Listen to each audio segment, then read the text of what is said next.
Once more, good evening to each one of you, whether you find yourself in Canada, in the east, west coast of the United States,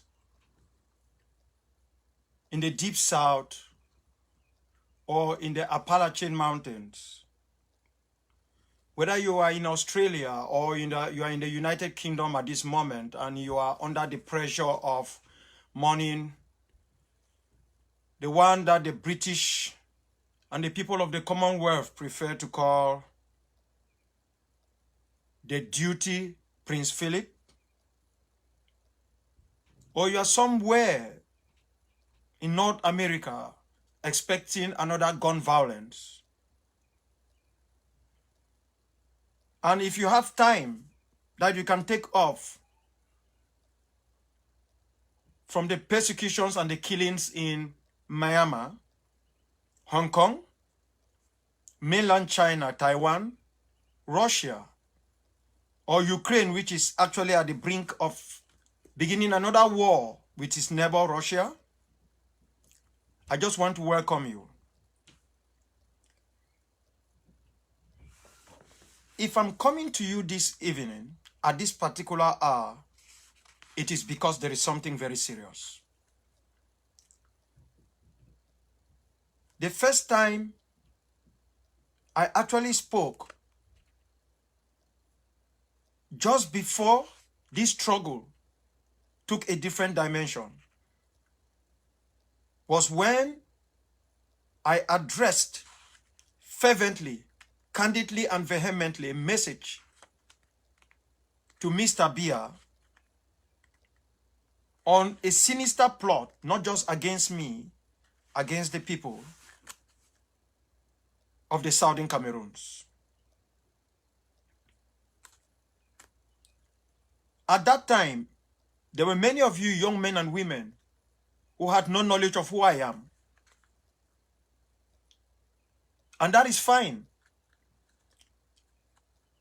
As much as there was more information out there on Google,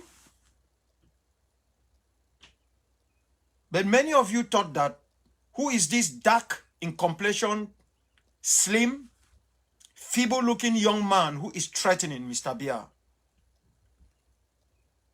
And even after 4 years of fighting, a vast majority of you people still really do not understand who exactly I am. I get that very clear. I know that I have been misunderstood, misrepresented, misquoted, mistaken. But that is the pride I have. Because if everything I say does not stir in some controversy, then I'm not passing through a message. I have spoken to you people on different issues concerning the struggle. I have availed myself. At times, my voice has been very husky. At times, I show my human nature by being extremely angry. At times, I try to laugh over some of the things that are happening. I have advised some of you people behind the scene. I have talked to some of you people here overtly. Because for me, if there is something that is not going on well, I'm not going to backbite. I was not brought up in that manner. I will tell you the way I see it. And if I think you don't want to change behind the scene, I will put it in public. That doesn't make me perfect, but it makes me to be who I am. And I know it has caused a lot of problems. There are many of you who really do not understand who I am. When I came out here and I sound a serious warning to the vast majority of our brothers who are today, who were kidnapped in Nigeria and taken to Yaoundé, I signaled that warning. A couple of days later, or weeks, they took them from Nigeria.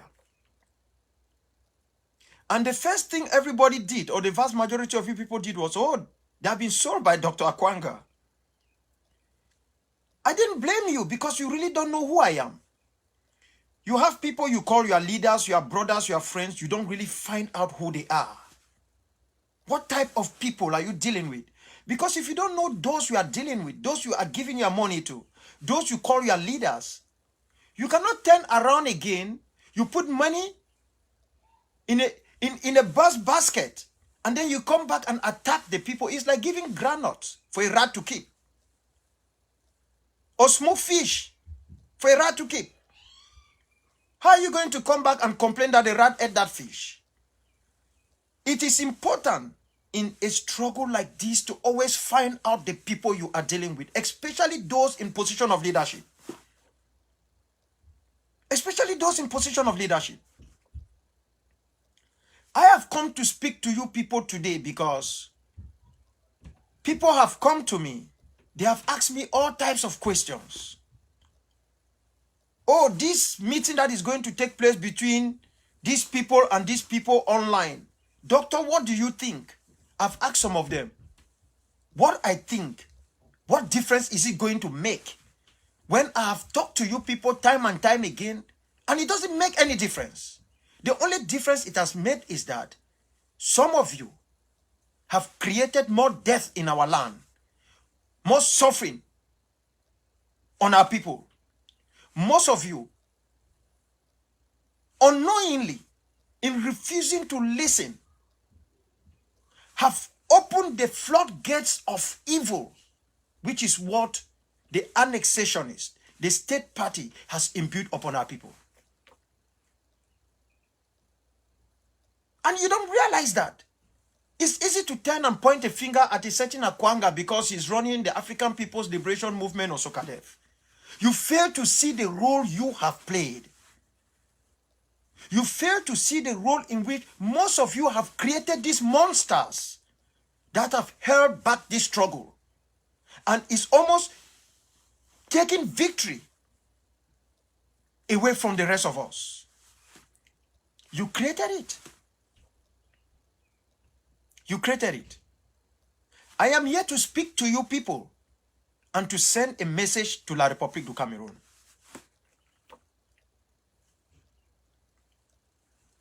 I had a chat with someone who was sent to come and talk to me. When you come from the diplomatic circle, we call you an envoy. It was a frank discussion. This was a chat even before the Vietnamese representative at the Security Council made a statement on Twitter a couple of days. So I had this chat, and we were trying to find out, not as if I did not know, but it is always important to find out those things the more. Why the world was more lukewarm. Even with what happened at Gambu, with the slaughtering that took place in Bali, and what recently happened at Bekura, what was going on? And the envoy told me that if things really doesn't get worse, the Security Council will not even make a statement. I'm not even talking of intervening. I'm talking of making a real statement. And I pretended as if I was shocked. Because frankly, I won't tell you lies, I wasn't shocked. I said, what? What do you mean? Are you telling me that the type of killing we find in our homeland, where somewhere in Awkwanga, women are caught, their breasts are cut off on the grounds that they are breastfeeding male kids who will become guerrilla fighters tomorrow? Or where we see little children being killed and roasted, babies. Babies that if you give them a knife, they will put in their mouth. You know how babies are. Everything goes to their mouth. That is the first action. And then you kill them. After killing them, you put a gun, a dead gun beside them. And yet, it seems as if nothing is happening. Nothing is happening. Our moms and dads with NGOs and all the rest could not hold a memorial service to say, let us organize something for all these killings in our land. but typical of the human being. When kids were killed in Kumba, how many of them were there? I do not say that life was not important. I am trying to express the attitude of human being. How many of those kids were there? Their number did not even reach those who were slaughtered and gambled. We even found people who say the Ambazonian leaders telling other Ambazonian leaders that let us join with the non-governmental organizations on ground zero to organize memorial service. To remember who? To remember who? This is exactly what happened. That children were killed while they were in school. And instead of our people to come out with outrage, they used the death of those children for political capital. And then you find people in the churches, both the traditional churches that we have in our land and all these do me or do you churches, where people go to Nigeria and go and take pots and other things, and then they come and they are preaching prosperity. That is all they are preaching. How you are going to be wealthy tomorrow, God will give it to you, your time has come and all whatnot. And then they carry out fake healings. You are healed today. In 1 or 2 weeks, the illness will come back and just kill you. You have all these people they put on wheelchairs and fake blind people and the rest. How would they react? Women were wearing black. Some men were there. They were all out there showing outrage. They have killed children in school. If truly they were serious, and even those of you Ambazonians who were out here shedding crocodile tears, when some of you are also involved in the killing of those children because of your attitude in this struggle. How many of you know how many kids died in Soweto during the Soweto massacre or the Shepville massacre? How many of you? Do you know how many kids were killed in Bulawayo? Do you know how many died? Not in the hands of Iron Smith and white Rhodesians. I am talking in the hands of fellow black men and women. The Gukurundian massacre. Have you never heard about it? Or do you know what happened in Namibia, formerly Southwest Africa? That is the reason why, no matter how much we talk, our brothers and sisters who are back home are thinking that it is those who are out here, the Awkwangas and the others, who are promoting this war, who are pushing this war, making children not to go to school, making them to become IDPs. No. No. Some of us are responsible. There is no doubt about that. But the greater responsibility lies in the hands of people who could not accept to go under a period of suffering so that they can have more than a century of good stuffs for those who are yet unborn. Any true fighter for freedom should not be fighting and expecting that he or she is going to become the leader tomorrow. We fight so that tomorrow will be better for others who will lead it. That is the purpose of it. That is the purpose. So what sense does it make for you to say, you people have your children back in this or that country that are going to school, you don't want our children to go to school? What sense does it make? The educational system in Ambazonia or the Southern Cameroon is not the same with that in the UK, in Ireland, in Switzerland, in Denmark, in Norway. It doesn't make sense. If Thabo Mbeki and the others did not go to school, South Africa would have been in a more worse situation than what it is today. It doesn't make sense. It is the mentality of those who are willing to give up. I have asked a simple question, especially to you moms. You are the ones who carry pregnancy for 9 months. I know you can have a child delivered through cesarean method in 7 months, 5 months or 6 months to save the life of both the woman and the child. But The normal period to carry pregnancy is supposed to be 9 months. You are the ones who feel the pain. You feel the pain. That is why they say women are the ones who own this world, especially the African woman. We know how hard you people work. But where is your conscience? All of you, some of you watching me, where exactly is your conscience? You think because you have 3 or 4 children at home, you have crossed over to Douala to send them to school there. Whatever method you use to have money, you are sending them to school in Douala or Bafoussam. There are others who are in Frunkankan who cannot go to school. And then you come back and you are attacking us. You are not willing to sacrifice anything.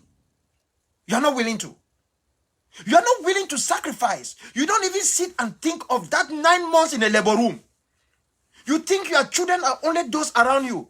How many kids of your neighbors, and even people who are not your neighbors, have ever given you water to drink? How many of them have given you water to drink or helped you, held your hand? How many of them? And to you, the men who are good to be fathers instead of dad, you move around and have children all over the place.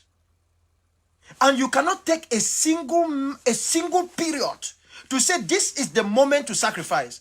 Do you think 4 years is enough sacrifice for freedom? Do you know what we are fighting for? Because if you don't know what we are fighting for, you will see 4 years as eternity.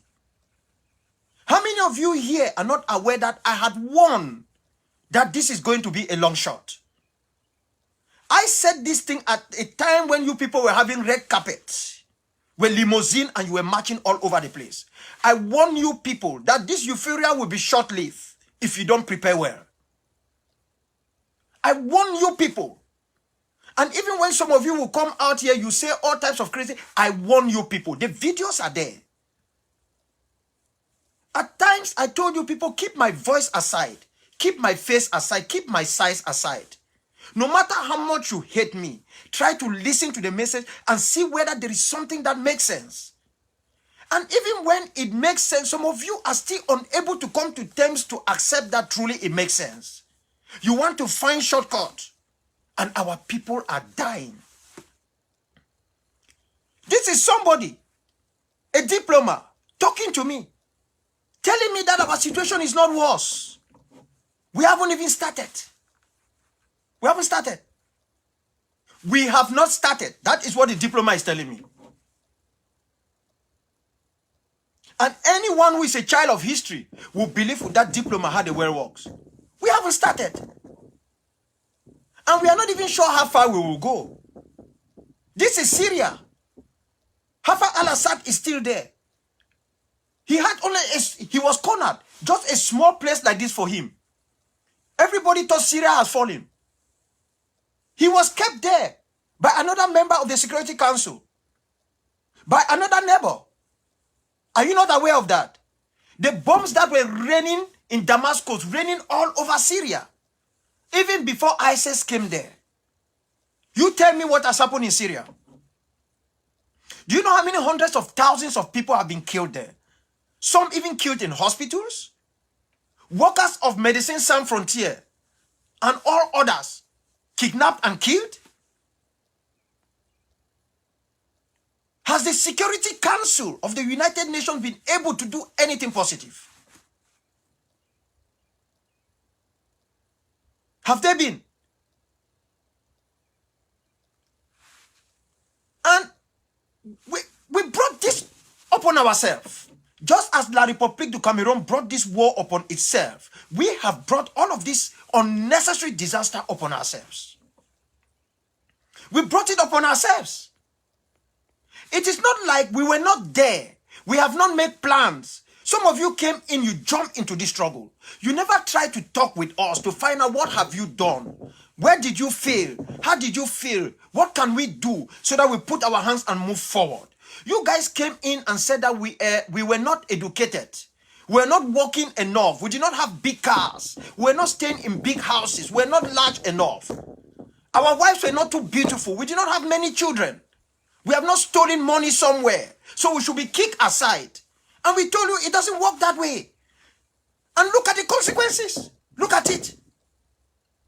Just Just look at it. The very people who were praising people and giving them titles and the rest, they were the same people who, within a very short time, they turned against them and started insulting them, praying that they should die in prison and all whatnot.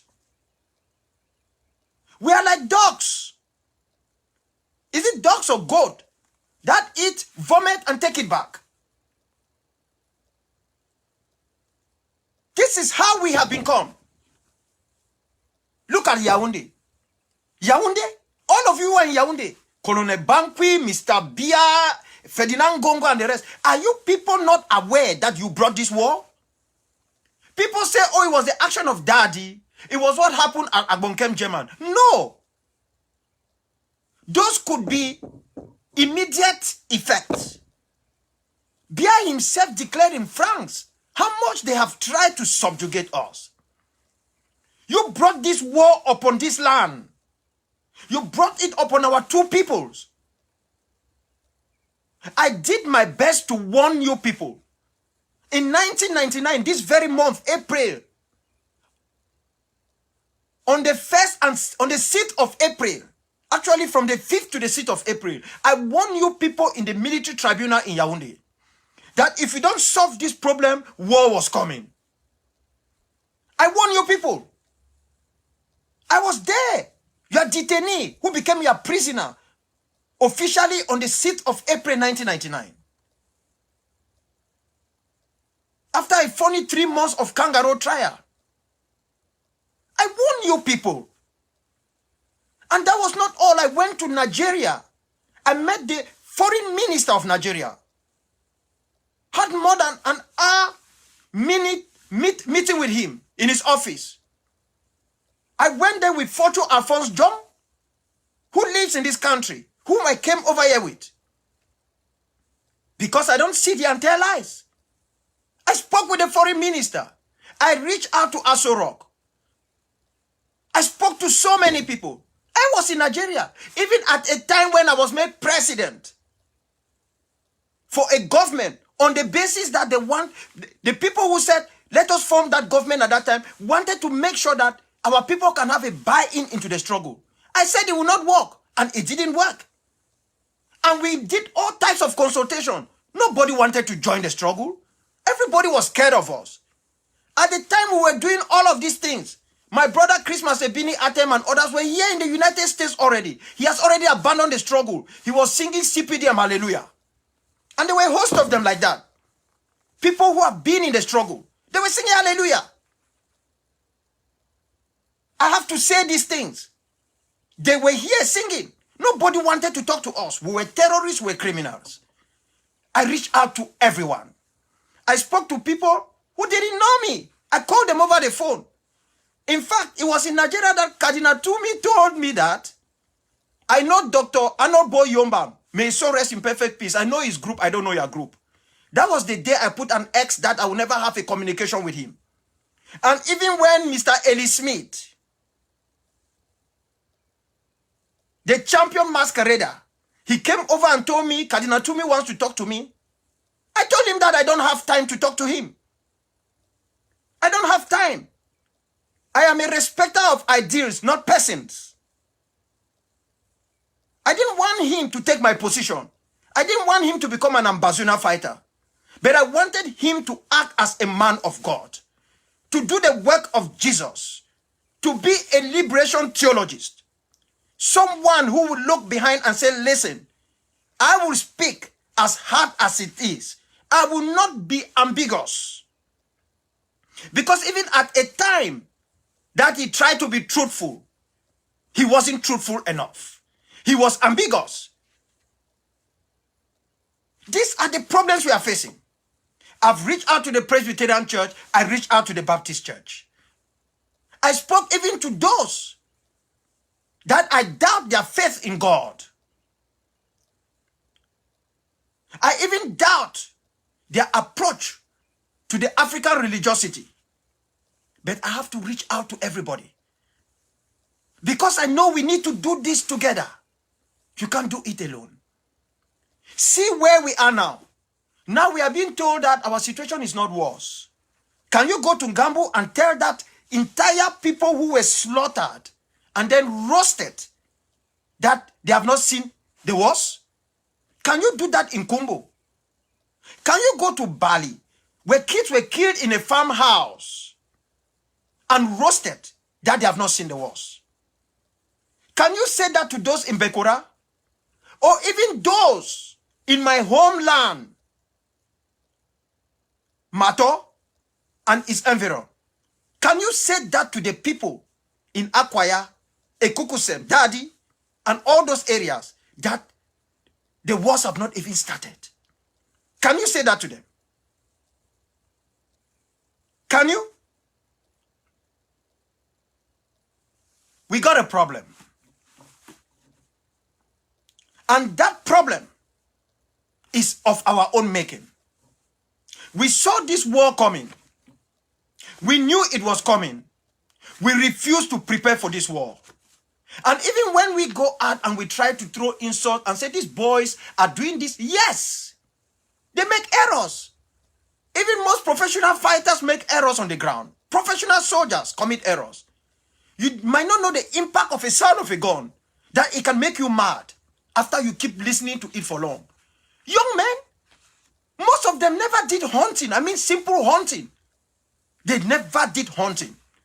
But within a trickle of a time, they are able to pick up arms to defend themselves and to give room to some of you who are unable to control your emotion and know exactly what you have to say, to go online and start throwing every type of sanctimonious frivolity.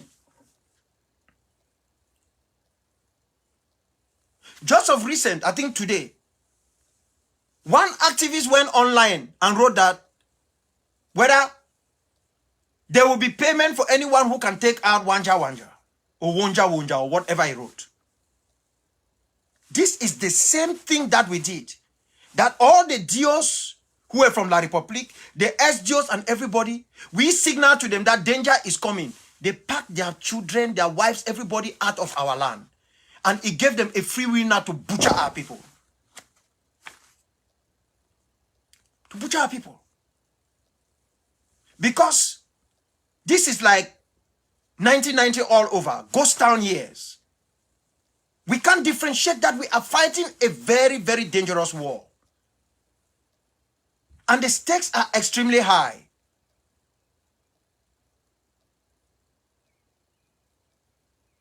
Look at Yaoundé. They pick up a member of the APLM, lock him up on false charges. Before he left prison, people who are in military intelligence have collected more than 7 million. In the military tribunal, 3 million went. That is what they do to our people, 3 million. And then they release him. And the judge who was releasing him told him, you people are not aware of what you have started. That this thing that you started like this has become full-time business for so many people here in Yaoundé. And I want to assure you, find a way and leave. Because I'm telling you, this is not going to end anytime soon. This is full-time employment for people. And some of the people are your own people. The monies they're making out of this war, I can tell you that they will not make it doing normal jobs for 20 years. They are not going to let it come to an end like that. That is a judge in the military tribunal in Yaoundé, signaling what this war has become. A bread basket for some. They will kill, they will maim, they will do whatever it takes as long as it fills their pockets and bank accounts.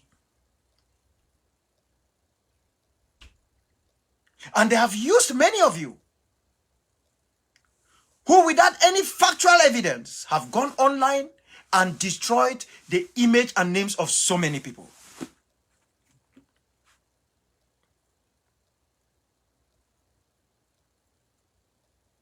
I told you people, this is going to be a long run.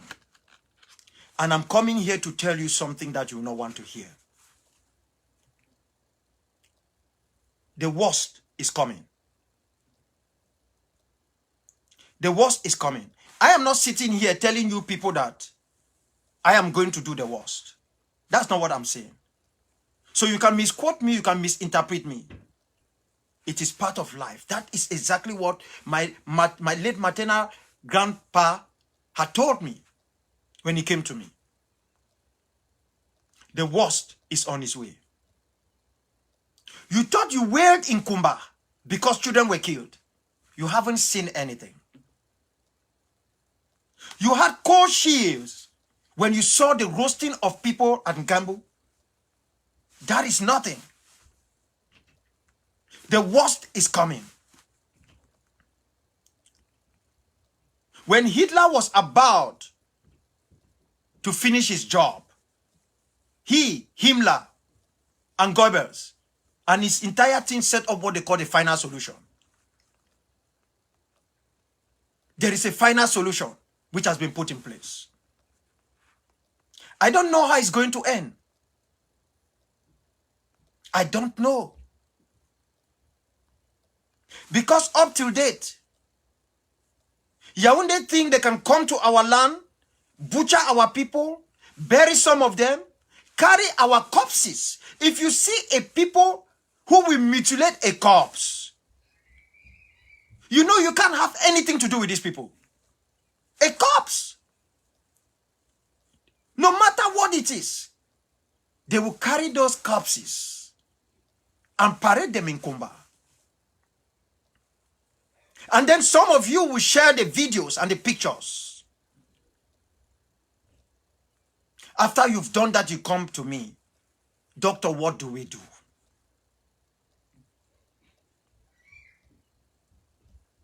The worst is coming. We have seen rivers of blood. But like as I said, what is coming is not going to be sea of death. It is going to be an ocean of irreparable disaster. It is coming. To any one of you who comes from the southern Cameroons, whether you belong to this struggle or not, do not say you have not been warned. What is going to happen? I don't know. But I am telling you, the genocide in Rwanda will be an eyesore. Especially when a people have decided that they must put an end to this war that they started. They have failed to realize that there is no military might that will end this war. They have forgotten that in a war like this, it goes through its ups and downs. The particular situation in which this violence, this conflict, this war which they have brought upon our land is, it is at its worst state. The state when you are not aware of what is going to happen the next day. This is the worst period. It is moving now to the super worst period. I am telling you people, it is not going to be easy. I'm not asking you to stock food. You know, I don't declare ghost towns. When people fight over its declaration, I work with Sokadev to implement. That is the way I operate. Even if I think ghost town is not an option during war times, even if I think that the only way we can implement ghost town is to seize a city and hold that city, and make sure that we can carry administration in that city, that village, that community. Even if I think that when the bullets are flying, people will institute their own ghost town to stay indoors.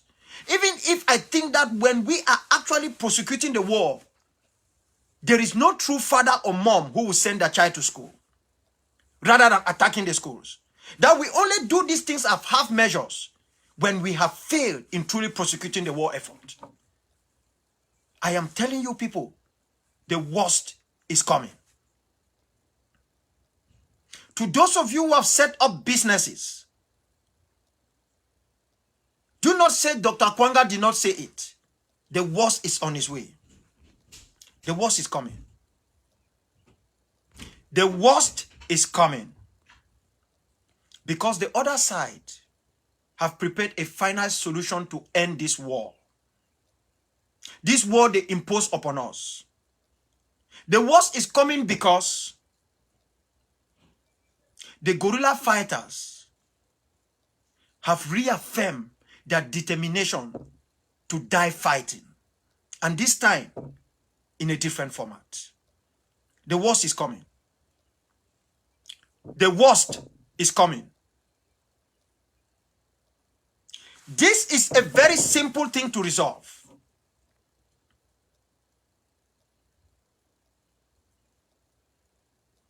A journalist from one of the major countries in the world asked me a question a few days ago. Why are you fighting? I didn't respond to him that we are fighting because we want independence or want to reassert our independence. I didn't give that answer. I said we are fighting because we want peace. We want peace because we have truly never lived in peace. That is why we are fighting. We have never been in peace. From that unholy day, that Saturday, the 11th of February, 1961, when we made that monumental blunder out of the anger we had from the treatment from our brothers and sisters from the eastern region of Nigeria, and we allow our anger to slip over us, we became hoodwinked, thinking we can test a better life on the other side. We turned against the warning from Emmanuel Lifafa Endeli. That was the day the war began. That was the day our people ceased from living in peace. We are fighting because we want peace.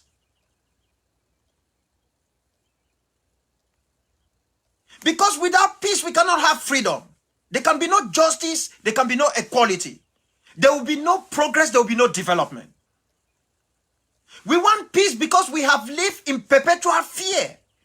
Even as I speak now, my brother Jongute cannot say what is in his heart because he is fear-drenched. All of you, Class Imbiano, and all of you who are moving around, collaborating and helping the enemy to persecute our people. I know deep in your hearts, you have been overwhelmed by fear. In fact, greed is secondary. And the unfortunate thing is that those of us who want peace, we should equally put it in mind that we will never enjoy that peace. That as much as we work and sacrifice, it might be the children of those who are betraying us today, who will come tomorrow to enjoy the peace we would have sacrificed for. We want peace. We don't want peace that we will live in fear. No. You don't want the type of peace that while you are sitting in front of your house, you see the police or a gendarme at the head of the road, you become scared. We want peace, where we can live in a land where we don't know anything called gendarmes. Where the police can live in a land where they will not be authorized to move with guns, but batons. They become actually peace crusaders. We want peace. That is what made us to pick up arms when war was declared upon us. Because we have never lived in peace. We have never lived in peace. And if truly this was more of politics, it would have ended. Because when we were fighting and struggling, nobody was willing to listen to us. This was a risky mission. Nobody was interested in it. Very risky. I remember times in Mutengene when I will put the UN flag. There were members of the SDF on the other side of the road who were watching at me and asking, is this guy crazy? Why is he putting this UN flag here and talking about Southern Cameroons? I was a threat to everybody. Those in the so-called opposition, those in the so-called ruling party of La République. I was a threat. This is why we find ourselves where we are. is going to be bad. Don't say that you have not heard this before. I am telling you, it is going to be bad. It is going to be bad.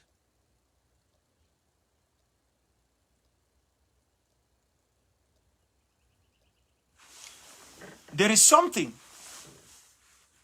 which Colonel Joel Emi Bankwi shared with me. That will be the second part of this discussion, because it is vital, it is important, and it will make each one of you to reflect very well. Do not just listen to me. Begin to think.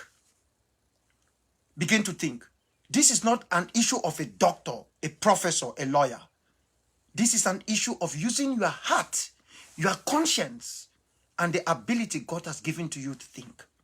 Remember that the very wise people who are in the villages, who speak in very thick proverbs, they went through no formal education.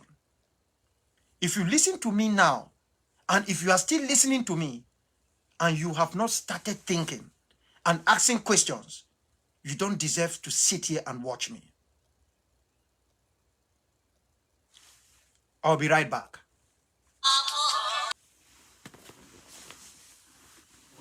Yeah, before we get into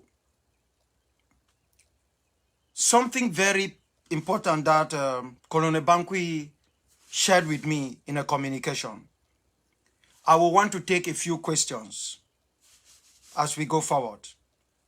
I've received a question from one Ewi Kembem.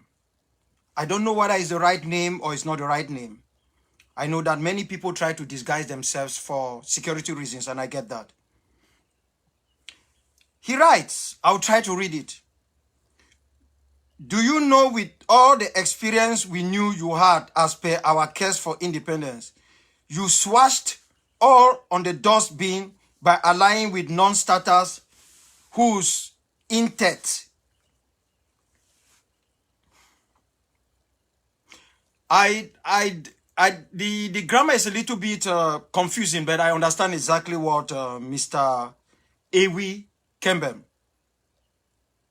or Miss Ewi Kembem is writing, because I don't know whether it's a Mr. or Miss. Let me respond to this good comrade of ours clearly. Remember that this very comrade of ours just wrote of recent, where he described me as an idiot, an ugly man. That is what he has written to me. It is here, it's his message that came in. He has written that to me, that I'm ugly man, I will go to hell, and he will pluck out my eyes and give me everything. Little did I know that he knew that I have all the experience before he lambasted me and insulted me here and said all types of crazy stuff. But I get it. You know, in times like this, you should be ready to receive all types of things. So, Mr. Ewi Kimbem, I'm not really worried that you insulted me. I think by doing that, you are helping me. Maybe you are even helping to send blessings upon me by insulting me. Because what is most important is my conscience. It's not what you say or what any other person is saying. The moment my conscience is down and I know I have guilt in me, at that moment, I'm finished. No matter how much praises are thrown upon me. Now, let me respond to your question. You see, I made a statement sometime where I used the word JJC. JJC, we all understand, means Johnny Just Come. In fact, people went on a rampage. Some people wanted to tear off their heads. What did they not describe me? They said every type of thing. Who do you think you are? What have you done for this struggle for all these years? I was listening, I was laughing. And I still want to repeat it. The problem we have in this struggle, the vast majority of this problem, come from the JJCs. JJC is not an insult, it's a description. When you go new to a village or a community in our homeland, you come from the city and your friend, you met maybe some of your friends that you schooled with before in primary school, and then maybe you've gone to the city or you've traveled abroad and then you come back. You forget to realize where you came from before you went abroad. And then you dress in a very conspicuous manner, knowing your society. And you start acting in a very funny way. In fact, at that time, you become a JJC. You are Johnny Just Come. Because you think that you've come from the city. Every young girl around there is owned now by you. You can speak big grammar. You know, you are speaking big grammar to people who actually do not understand you. Then you make yourself stupid because the people are not stupid. You are supposed to take yourself down to that level to understand. That is why they say if you go to Rome, do what the Romans are doing. So when you come into a struggle, which is not a new struggle, because I want to make it clear, Consortium did not start this struggle. Otherwise, there will be no war of independence. This struggle started a long time ago. And even when 2016 came, we were gradually preparing for the XR. 2016 only came and metamorphosed and moved it a little bit ahead. We have been on this thing long time ago. Google itself is a true recorder of history. You can go there and look at the records. So, we were expecting that if our brothers and sisters in good faith come into a struggle, they will reach out to the people who are already there. That is the way it works. When the people turn you down, then you know the people have bad faith. You don't come in and then you first try to destroy the people, to insult them, to find a way through. It's difficult. Because at that time, all these things that we are going through are things we would have easily resolved. And I don't blame our brothers and sisters who came in and thought they could just take over things as JJC. The vast majority of the blame goes to each one of you watching me here. You never use your brain. You stop having a conscience. I know people who know me very well, who have schooled with me in Victoria, who have seen the things I have done, who met with me in the University of Boya. But at that time, what did they do? They saw me more as a threat because they thought that the struggle will take a short time. They can easily bribe the other people who have just come in. They can give them money so that they become, maybe there will be hospitals tomorrow or schools or whatsoever. They know me. They know what I can do. I didn't tell them to make me a leader. I said we should work together. But what did they do? They didn't turn against me. They turned against anyone who had been there in the struggle before. They called us names, insulted us. That is why we find ourselves here today. So that is why I use the word JJC. So this young man who has insulted me, and then now he's telling me that with all my experience, I have always said that even though I am aware that they are newcomers to the struggle, they have come with their own little experience that they can usher in. The trouble is, if they come in and they refuse to learn or do something that is positive, that is where the real trouble is. That is the danger. And that is why we find ourselves where we are. That is why. That is why. I can assure you, I work with Dr. Atang. He's my father. He's not my classmate. He's not even my senior brother. He's my father. I work with Dr. Yombang. Even Pa of late, Pa Ayamba met me in this struggle. He's my father. He met me. You can ask Chief Barrister Charles Taku. If Batebison was here, you would talk to him. I was the only one of my age group who could venture into a meeting with these noble men who were daring, who were taking risk in our homeland. They were not cowards. They were not cowards. And a vast majority of them never sold the struggle. They never gave up. There is none of them that I didn't work with. There is none of them that I didn't challenge. I challenged many of them. You can ask Alex Lissinger. No matter which way he is standing today, he would tell you, I've done these things in public. I went to OIC where he was launching a polycop. He heard what I said there. I was dressed in my sanja. The gendarmes were there, the police were around. I was scared of nobody. Because you don't get into this business if you are not willing to die, to sacrifice for it. You don't get into it. This is not a game of politics where there is interest. The only interest you have is that you sacrifice the only thing you have, if possible, your life for others to have a better day tomorrow. So for you to tell me that with all my experience, I am collaborating with non-starters. I don't think you have been right. I don't think so. You should understand that things change. We metamorphose. But you cannot move into a struggle like this without looking at the past. And that is where the error came in. That is why I said there are lots of things where people of goodwill, good intention, were making a mess of it. And the only reason they were making a mess of it was because they were JJC in the struggle. Johnny Just Come. They came in as Johnny Just Come. They didn't want to learn. They didn't want to. It is like I can go somewhere and think that because they call me Dr. Awkwanga, it means I am an expert in when it comes to academic stuff. It doesn't work like that. You go and meet somebody, you learn from that person. That is why when a new coach comes into a football team, he tries to find the senior players to understand how things work. He's going to implement his own rules of the game that he understands, his own technique, his own strategy.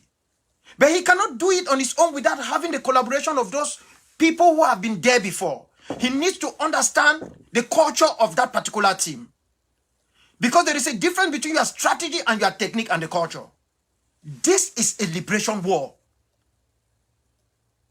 It is a political act. It is not politics. So you cannot jump into it and you think it is an issue of suit.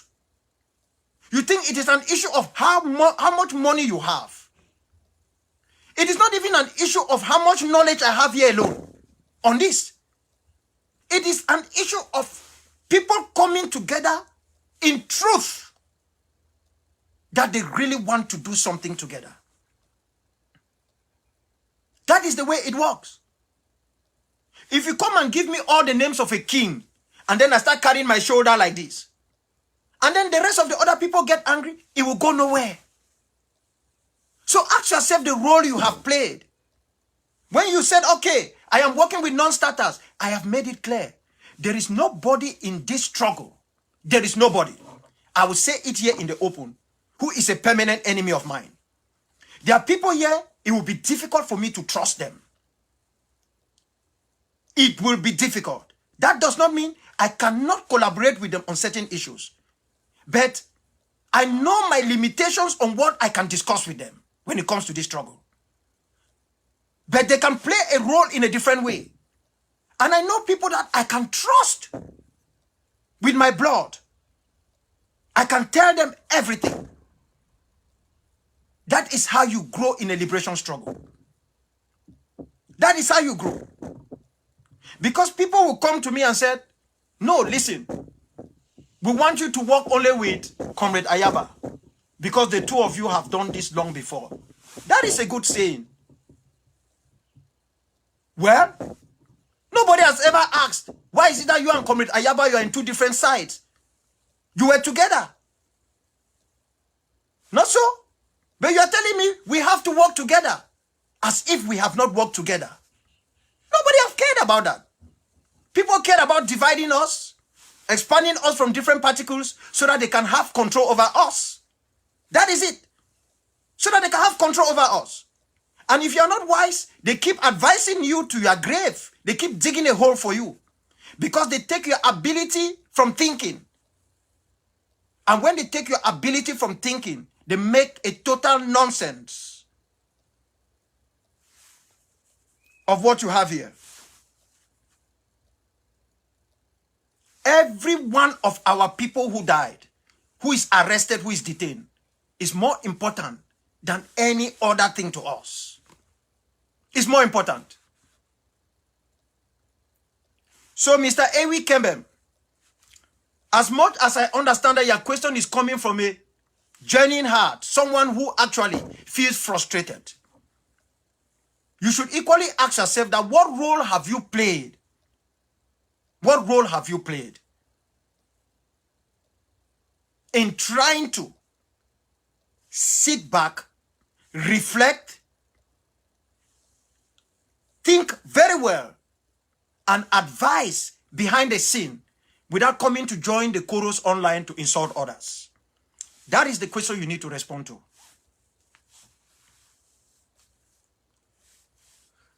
My second question, the second question here comes from someone who is in La République. I don't want to call his name. He's one of us. He asked, "Good evening, sir. What do you say about the displaced? Because I am one with my family, relatives, and others." Sir or madam, I can't sit here and lie to you. If we are not careful, I've said the worst is coming. If we are not careful, as long as Yaoundé refuse to sit directly and talk, and they are trying to use shortcuts, some of them are deceiving themselves that they can win a physical war. Others are thinking that they can use something they call national dialogue to resolve this issue. As long as Yaoundé do not sit and start talking to find a lasting, permanent peace, I'm sorry. I am not sure after 20 years this war will be over.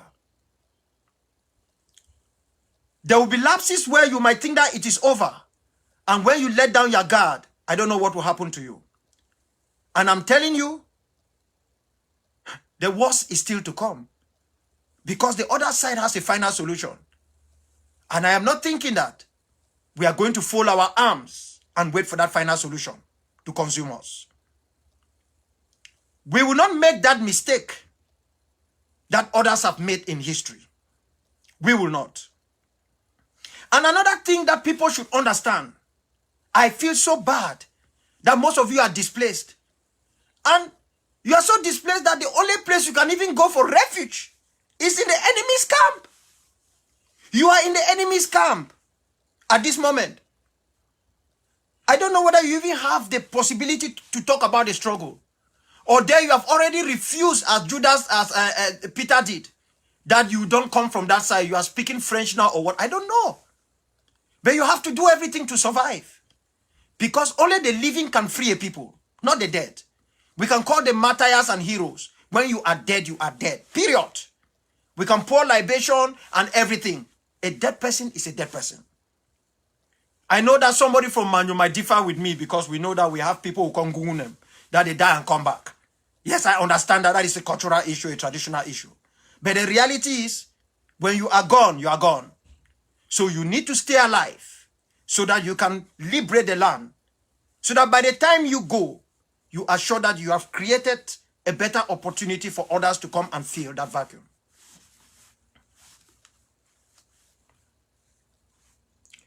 I have another question, but I will come back to that question after we have dealt with the issue of Colonel Jouet Banqui.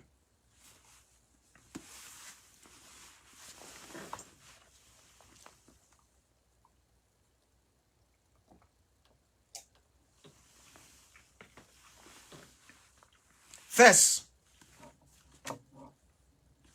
if you are watching me, you must find every possibility to desist from drawing on factual conclusions. It doesn't pay anyone to go out there and call people without you having any evidence. I know some actions of people might give you the impression that they are traitors. Okay? Some actions might give you the impression that they are traitors. There were people who saw the late Cardinal Tumi as a traitor. I do not see him as a traitor. You know why? I just saw that we were too far apart that there was no need for us to talk. And when I say I don't see him as a traitor, it's because he has not and never been officially part of this struggle. I've never been in a meeting where he could be a Southern Cameroonian because he was born there, and then he surely have a Southern Cameroonian birth certificate, and then became a Cameroonian. If I am working with you in this struggle, and then you turn your back, I can call you a traitor. I will be stupid to call the late Cardinal Tumi a traitor. It might be difficult for some of you to understand. This is the way I see it. It is the same thing that you see me here, as angry as I am with Mr. John Frundi. I don't think he's a traitor. And the reason is simple. He's a typical politician. Those who voted him in power knew that he was a politician. And I don't think he has done anything which is different from what you expect politicians to do. He's not a liberationist. He's not even a revolutionist. Some of you try to make him one. And that is why you become angry when you realize that he's not speaking the language which a real revolutionary has to speak. No, you can't turn him a revolutionary. He is not one. Some of you even make him invincible. That they open fire, bullets will not touch him and the rest. No, those were all lies. Because they were trying to make him look invincible. This man is a politician. Many of you, maybe not you watching me, your brothers, your sisters, make him to who he has become. That is how politics work. If you want to play real political game, that is how it works. So you cannot force him. He can be a Southern Cameroonian. You won't turn him overnight to become an Ambazonian. You might not understand from where I'm coming. I am not saying you cannot be angry with him. But the worst thing for anyone to do is to make some of these people to think like me, to think like you, to think like some of us. We know ourselves. So if I divert in a certain way, it's easy for you people to come and say Dr. Awkwanga has changed. But you cannot go out and you start chasing the shadow. These people are who they are. They are who they are. I can get angry with Sam Ekontang Elad because I know who he was within the SCNC. I get it. I can get angry with him. I can get angry with Christmas Ebini Atem because I knew what he was in Cameroon Anglophone movement, which became the Southern Cameroon's Restoration movement. I can get angry with Simon Munzu, my brother, because I knew that when he was preaching about external self-determination for Southern Cameroons, he was still a professor. When he was preaching about the importance of independence, the word federation was still existing. So he still needs to give an answer to me of what changed his mind. And what is he going to tell those who died because they listened to him and believed in him? Because people did not start dying today. They've killed people in Kumbu in front of my eyes. They've killed them in Bamenda. They have died in their numbers. They have been arrested. They have been adopted. Not because of you watching me. Not because of Consortium. Not because of Mr. Tassan Wilfred. Not because of Elvis Cometal or Bo Herbert. No, they were not there. They died because my brother Simon Munzu, whom some of them trusted, loved, believed what he was preaching. That nothing is more important than a separate homeland for our people. That is the danger we find ourselves in. So you don't go and preach something. This is not politics where you can come back and tell the people, I'm sorry, I've changed my mind. You can't bring back those who have died. You can't. You can't. So I can get angry with him because I knew where he stood. I knew where he stood. I am saying this openly. Some of you people get angry with Agbobala or Agbonkongo, I beg your pardon. No, I know he lived in Europe. But I know he was not someone who was that convinced about the struggle. That is reality. He attended some meetings with Mr. Yaba and the rest. He wasn't that convinced. He's just being true to who he is. And frankly, none of these people have stopped you and me from sacrificing everything to free our land.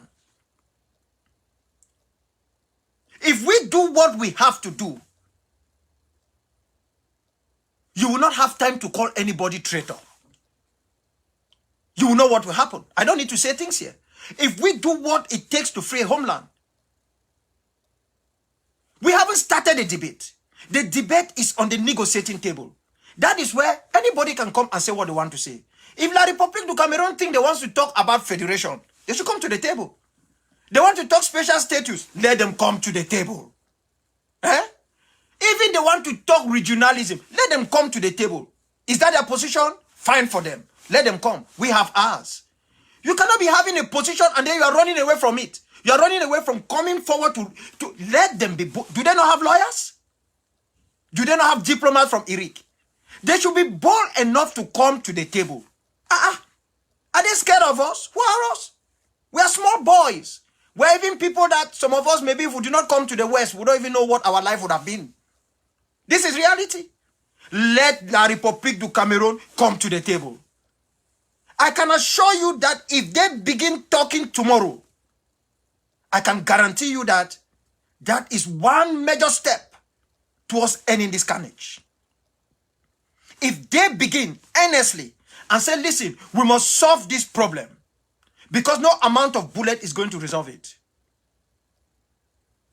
You know how the angel of death passed over the house of every Jew that was in Egypt with that mark. That is how what is coming is going to pass over our land and their land if they begin negotiation tomorrow. But if they do not, and instead move forward with the final solution, don't say, Embenezer Dering Bongo Awkwanga did not tell you. This 9th day of April, 2021, which is 10th day of April in most countries in Africa and Europe. I am assuring you that what is coming will not be nice. I had a conversation with Colonel Bankwi.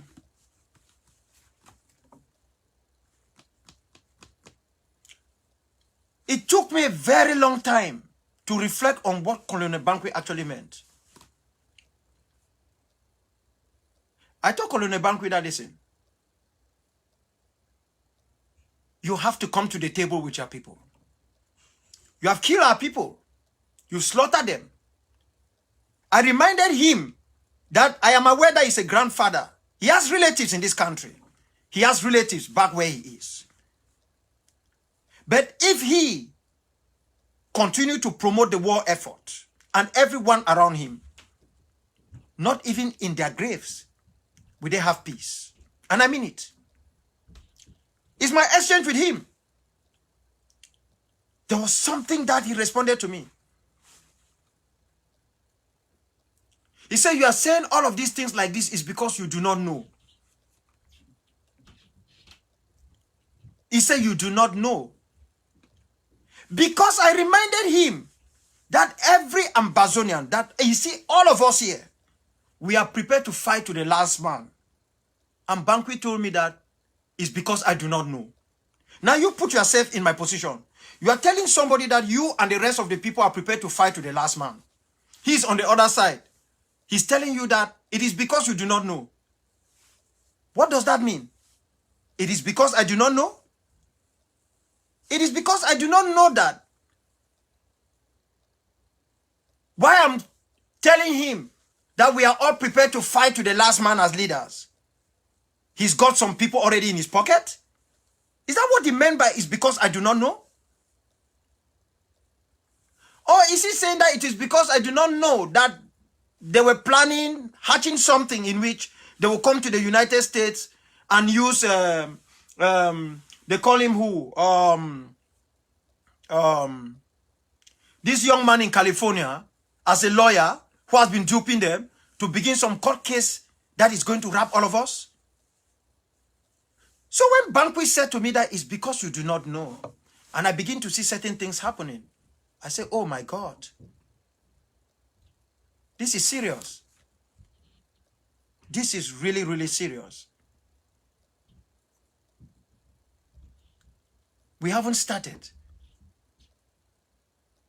I now understand why Winnie Madikizela, Nomzamu Winnie Madikizela, Mandela, began the Winnie Football Club. The Winnie Mandela Football Club. I now understand it. The situation is not good.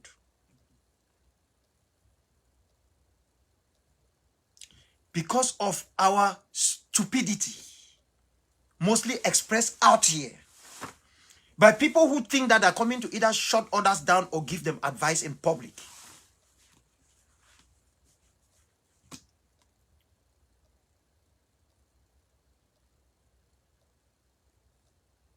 Many among us have become 10 coats.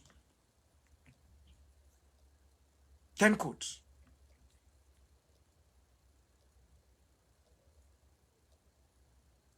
Because we do not know when there is a limit not to talk and when we should talk and what we should talk and in public. If the people in some of the countries that have fought before prosecuted their own struggle, wanted the way we are prosecuting ours, I wonder what would have happened. I wonder. I really wonder what would have happened. You go somewhere, somebody embarrass you and tell you that you say that Southern Cameroon was independent. You want to restore the independence. And then they pose you a question. And you were not even smart enough to tell the person that I'm going to send you documents and then we will have a discussion about that. So that you can come back if you are not even smart enough to get knowledge from those who have an idea of what independence means. And what it means by saying that, do you want independence by joining the Federal Republic of Nigeria? Or do you want independence by joining the Independence La République du Cameroon? Do you want independence? We all understand what that word independence means. And we know that no single individual, no single nation is ever truly independent. Because we all rely sometime on others. That is how the world works. Because if you use the real word independence, it becomes different.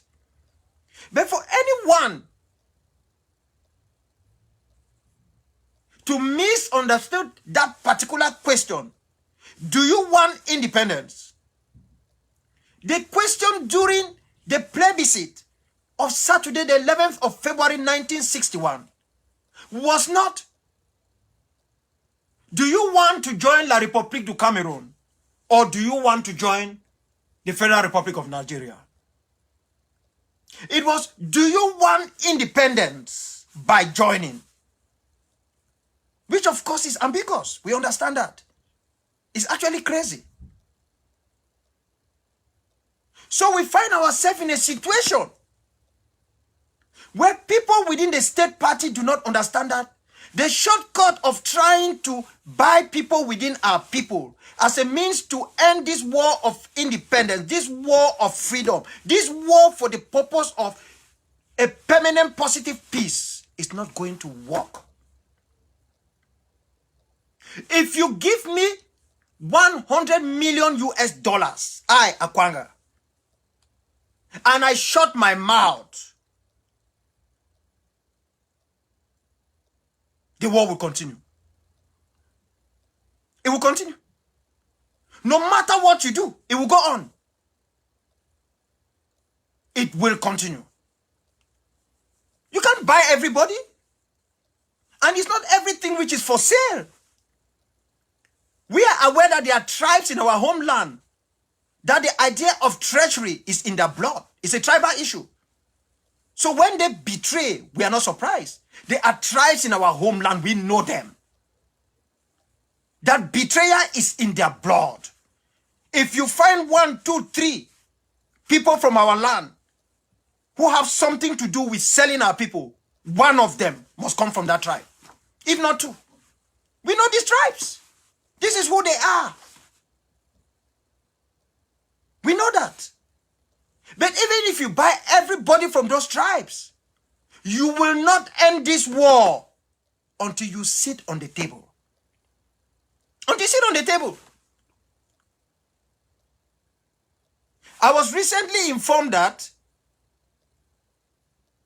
Yaoundé, you are telling us that you are going to hold a follow-up of your national dialogue in Buea. You had the national dialogue in Yaoundé, capital of the former East Cameroon, which was also the former La République du Cameroon, which is now La République du Cameroon. So you want to come to Buea now, the capital of the Southern Cameroons and the former West Cameroon, created by Amadou Babatura Ahijo. And then you are saying that you are going to invite Dr. Awkwanga and some of the other leaders who are in the diaspora. If they can't come, they should send their representatives and you will guarantee them. The question I want to ask is, no, we know you have a final solution. You cannot invite me or invite us who did not partake in the first national dialogue. We were not there. So how can you be calling us to come for a follow-up? Does it make sense? You went to Yaoundé, you called some young men and women from out here, gave them money. They do not represent us. You sat with them, came up with resolution. And then you told the other country that go ahead, you want to talk. You can't back out officially. You are backing out in a trickish manner. You say you invite us to vote. No!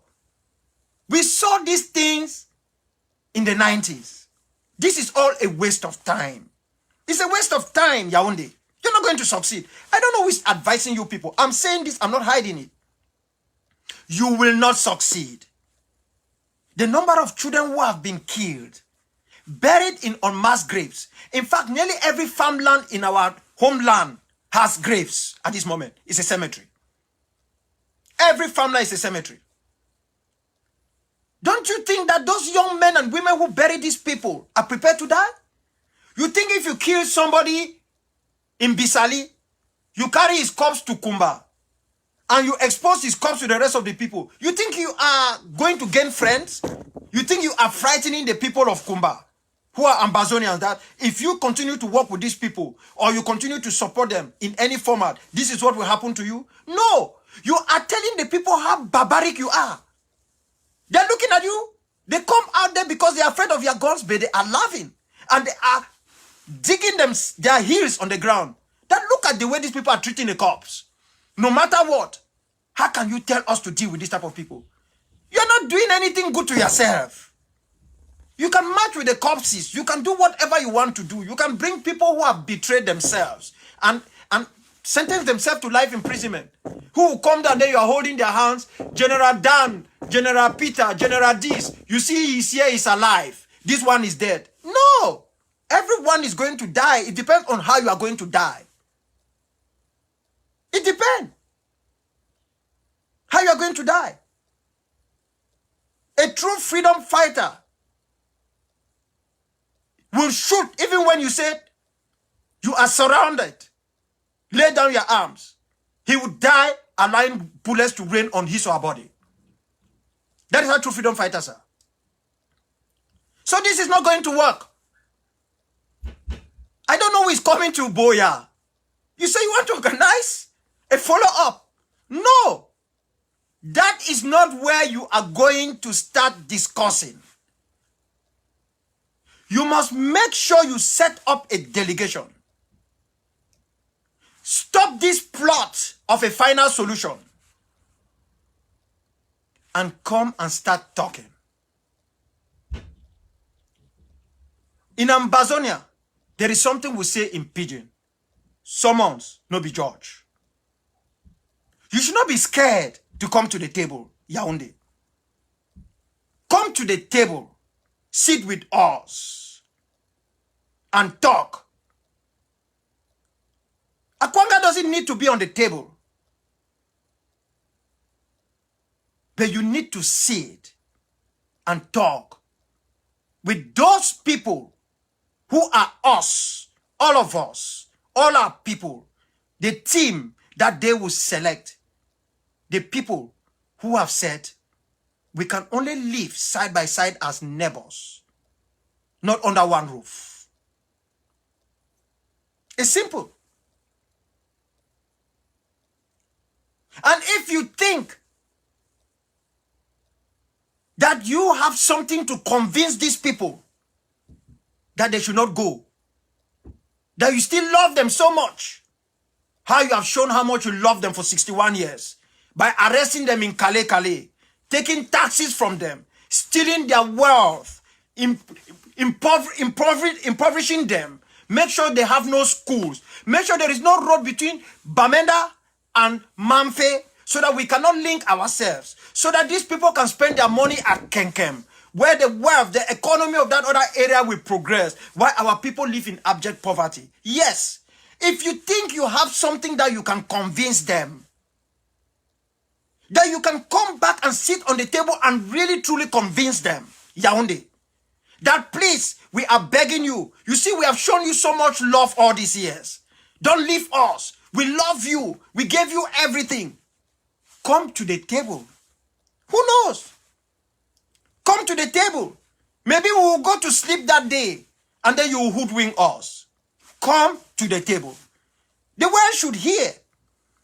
Ambazonians might argue, oh, it's not Swiss talks, or it's not this. There is no Ambazonian. There is not a single Southern Cameroonian who does not understand that it's only a negotiated settlement, a comprehensive one, that will solve this problem. There is none. So going out and giving the impression that, oh, we have almost won the war. How can you be saying you have almost won the war when you first refused that there was no war taking place? It doesn't make sense. The same people who say they are ministers there, they say there is no war. Now they are saying that we have almost won the war. It's remaining a parchment of bandits. No. Guerrilla fighters could be just 5 people. 5. You don't need 20. You don't even need 10. That's a simple unit. The war haven't even started. All what we have been doing has been training. Training for what is coming. It's training. But that training can turn to a permanent positive peace if you, Yaoundé, you are willing to come to the table. I'm saying this. It's because I'm not scared. I can die any day. There is COVID. It's killing so many of our people. If COVID doesn't take me, something else can take me. But I'm speaking to you, Yaoundé, as I speak to our people, Ambazonians. I'm a respecter of no state, especially a state whose morality is gone. Especially a state which is spiritually moribund.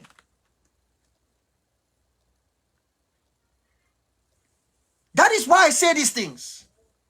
It is not because I'm not aware that by the time I finish, people are going to make audios to insult me.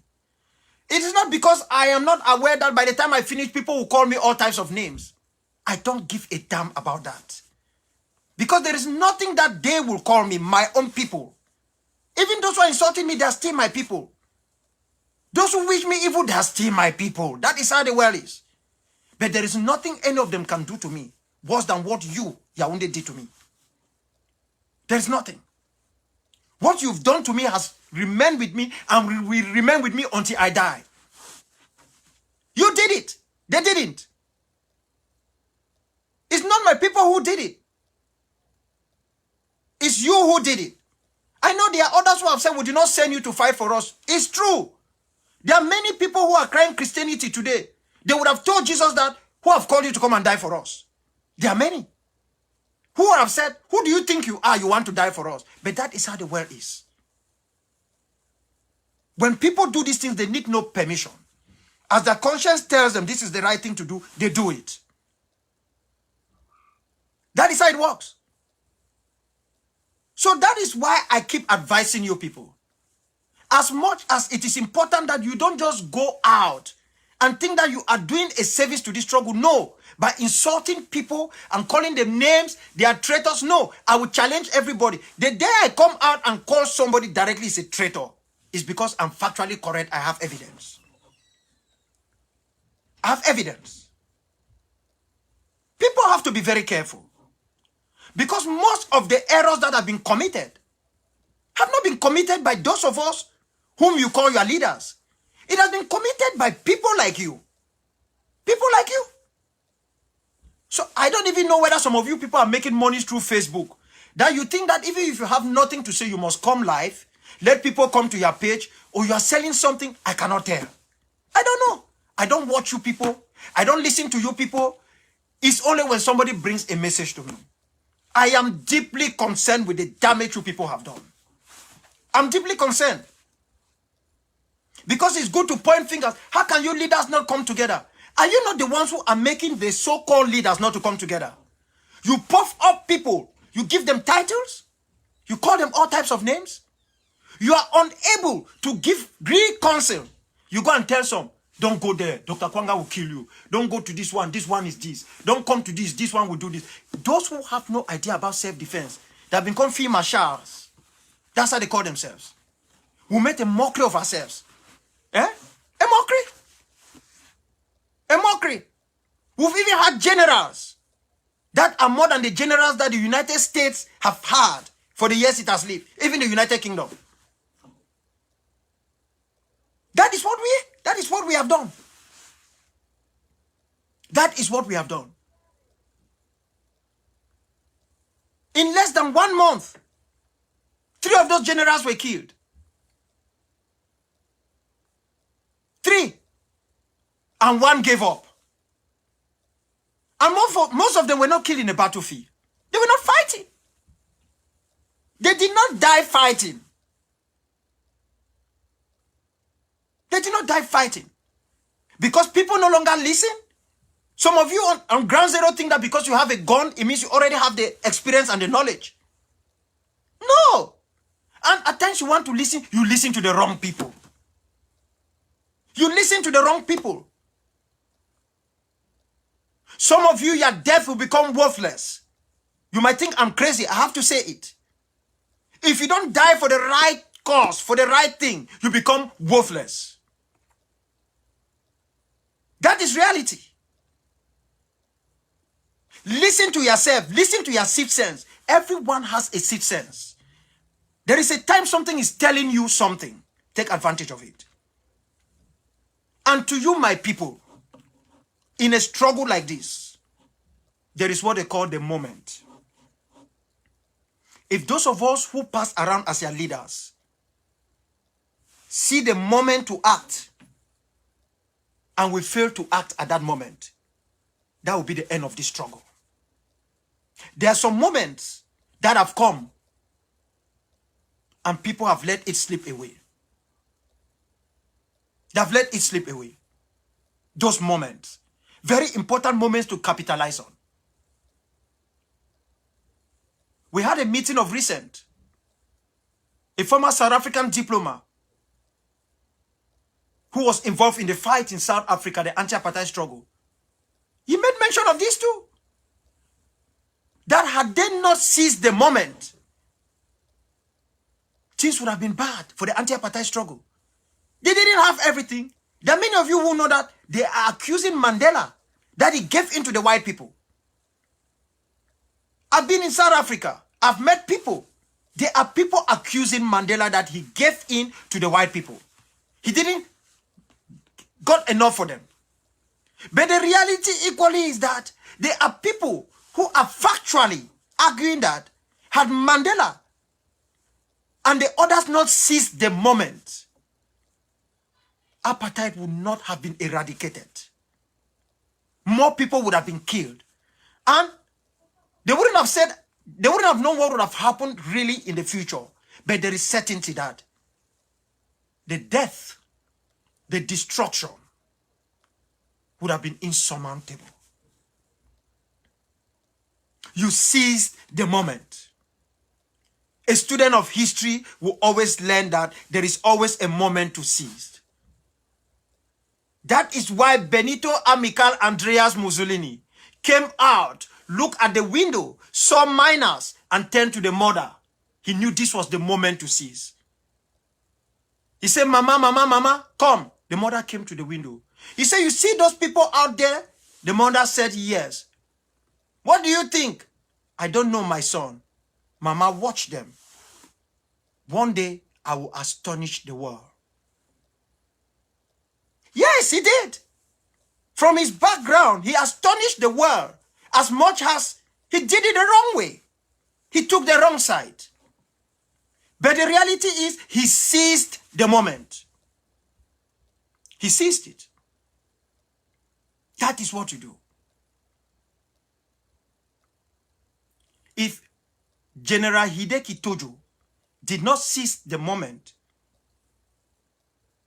Hiroshima and Nagasaki would have been child's play. There would have been no Japan. There would have been no Japan. He knew what was coming. He knew.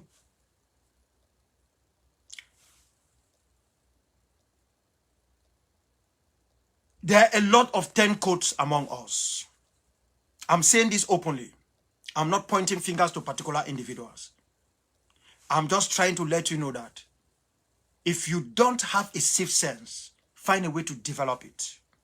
To know what to say, when to say it, who to say it to, and how to say it. Otherwise, you will continuously, indirectly be betraying yourself and the struggle for your people. Part of the turncoat is as a result of fatigue. Some people have become so tired because this thing, they thought it would take a few months. They didn't know what they were getting into. And they are actually turncoats for nothing. They have benefited nothing except make a butchery of their conscience. And there will still be more that will come. To live with the people for 60 years is not a small thing. It's not easy. And I can assure you that black on black genocide is worse than white on black genocide. This is a book. You can read it. It's written by Emma Okocha, Blood on the Niger, the first black on black genocide. I am not doing an advertisement, but it is very important to read this book. You will understand that when a black man decides to become evil, they will do everything to beat the record of Lucifer. They will do everything. Because they learn it from the white man. And then it brings us back to what they normally say, imitation leads to danger. Those who try to imitate something end up doing the worst. For 4 years, we have almost fought with our bare hands. For 4 years, many of us have refused to listen. For 4 years, we have turned this struggle like the failed Egyptian revolution. For 4 years, some of us have instituted political strategy in the midst of a liberation war, which has done more harm to our people.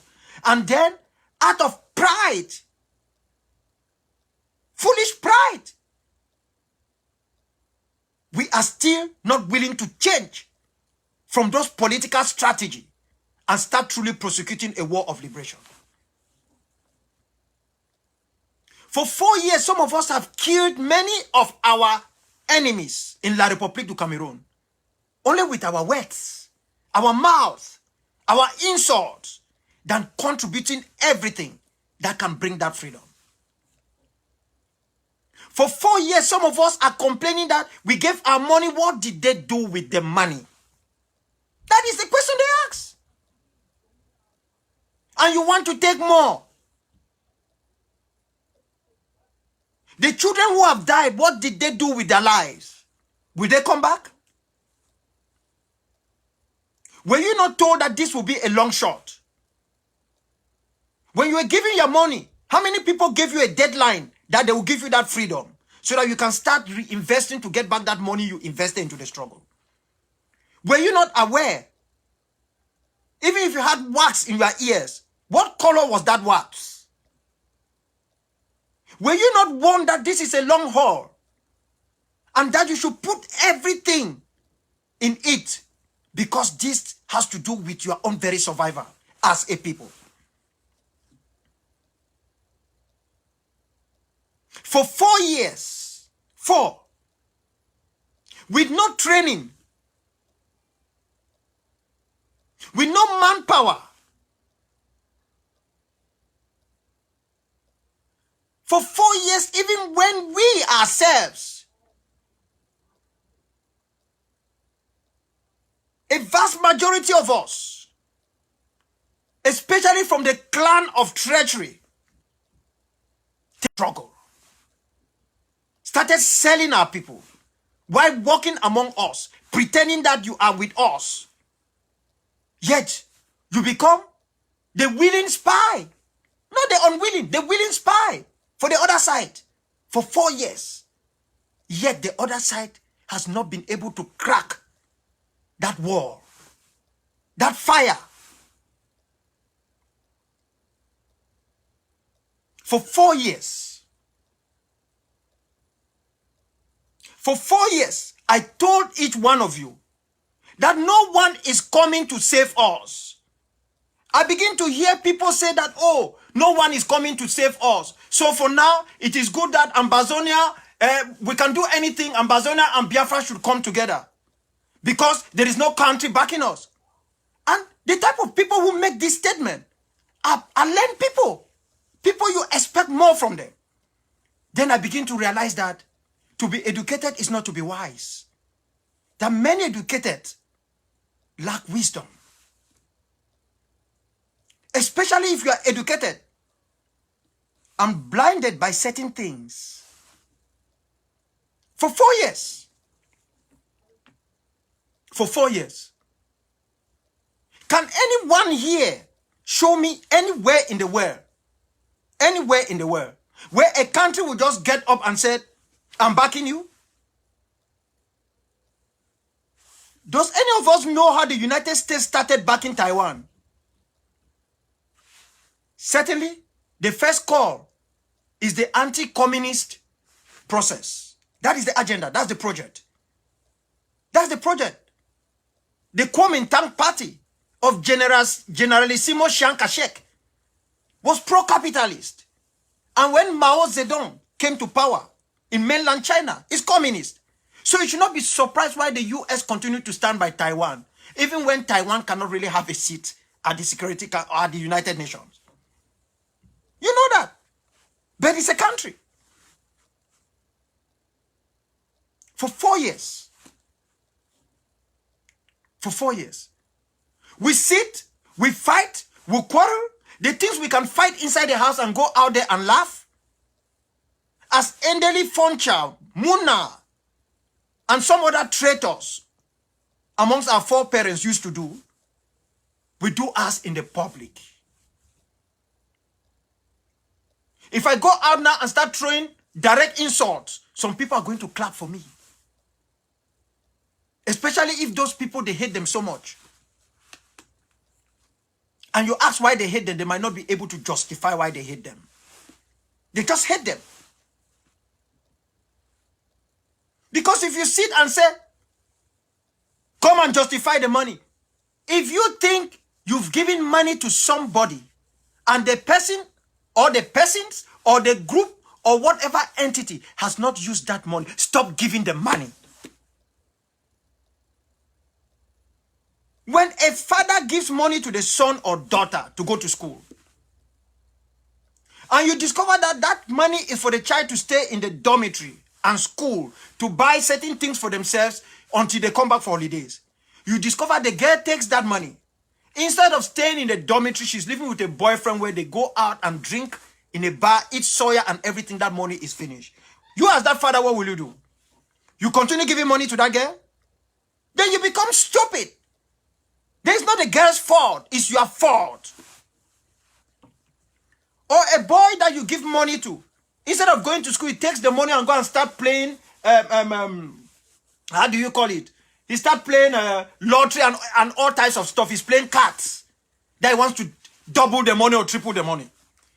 Or the boy takes the money, instead of going to Baptist High School, he stops somewhere at Mutengene, where they can print him some counterfeit. And then, they deceive him and take all the money. What are you going to do next? You give another money to that guy? No. The highest you can do, if actually They took that money like that. If you even want to try as a dad, you will no longer give that money. You go straight to the school, pay the fees, and whatever you think can take care of him, you deposit it there in school. And then you even reduce it from 5,000 as a normal allowance, you take it to 2,500 as a means to teach him a lesson that he should learn to know how to use money. So that when he grows up, he will be able to respect that money that he had worked for, or others have worked for and given to him. So that is the problem. Stop complaining. Stop complaining. Because I am saying this, I'm not hiding it. The chaos that you people have, I've shut my ears from everybody. Luckily, I don't have anybody in the APLM who will come and tell me to hate somebody. No. Or try to do this or do that. Everybody here understands how things work. If we go after you, it is because we have a duty to do that for the good of the struggle. We do not have time for that. We do not have time. We do not have protocols that you must pass through our chief of staff to see our leader. When this one calls, go to our communication director. We start acting like that when we have not even liberated the homeland. I can bet you by the time we liberate our homeland, if our moms and dads are alive, I don't know how many papers they're going to fill before they even see us. I don't know how many. Before they see us with their two eyes. But it's not surprising because that is what we have learned from La République du Cameroon. Protocols imbued by evil intentions. Protocols that shelve us and that creates personality cult. That is what we have done. That is the protocols that we have created. We shield ourselves. And so when you start feeling that you are a president, you no longer even want to sacrifice to become the true president. When you start feeling that you are a minister, you see no reason why you should fight so hard to become a minister. If the people give the money to you, you squander it. You eat the money. You are already feeling that you are a minister. What other ministerial position do you need in Ambazonia? You start feeling that you are director of X or Y. You fail to do your job. Because in your head, you already think you are director. You run the 8.5 million Southern Cameroonians. That is it. That is the problem. That is the problem. And anybody who tells you, don't do this, you say it's because the person is interested to take that your position. How can you wear a cap that doesn't fit? How can you wear a cap that doesn't fit? How can you? It's a taboo for anyone to say that, oh, this thing like this is wrong. We need to change it and take the right course. It is not too late. Who are you to talk? That is what they will ask you. That's what they will ask you. And since most of you have small minds, they have come to learn who you people are. So it's so easy to convince you people. They've come to learn who you people are. They just come out there, they say anything, you believe them. You believe them. There are people who don't even know APLM. They say APLM is the one that collected my trip to Boya. They're in China. It's to tell you that even after 4 years, they don't even know who is who. But those are the same people who must have thrown all types of insults to everybody online.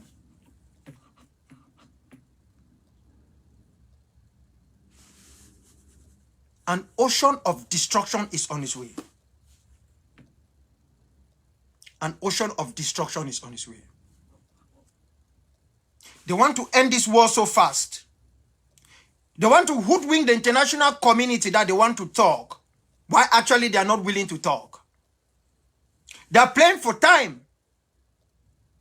And some of them have calculated that, let us soften these people so well, so that when we know we have softened them, they cannot come to the table in any position that will be tenable.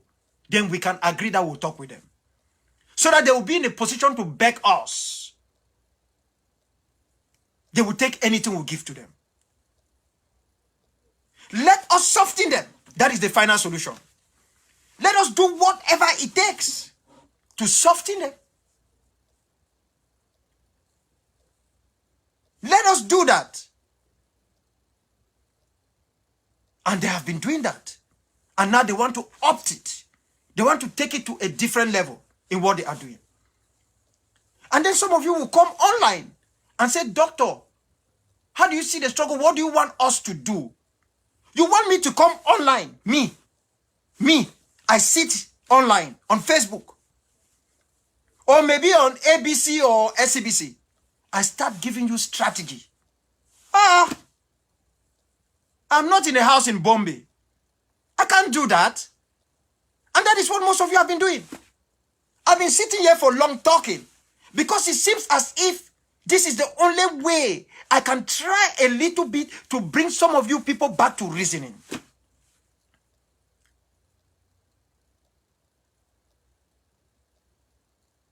What is coming? I have said I'm not frightening anybody. Let it not happen, you said, Dr. Awkwanga, what is coming? Don't be surprised. What is coming? But I am sending this to Yaoundé. I'm telling each one of you in Yaoundé. I know I've been accused several times that I've collected monies from you people. I've done all types of things. Because for some people, they have employed me to sit on Facebook. So when they don't see me on Facebook, for a long time, Dr. Awkwanga has given up. You see, he's no longer talking. And those are the same people who don't listen to me.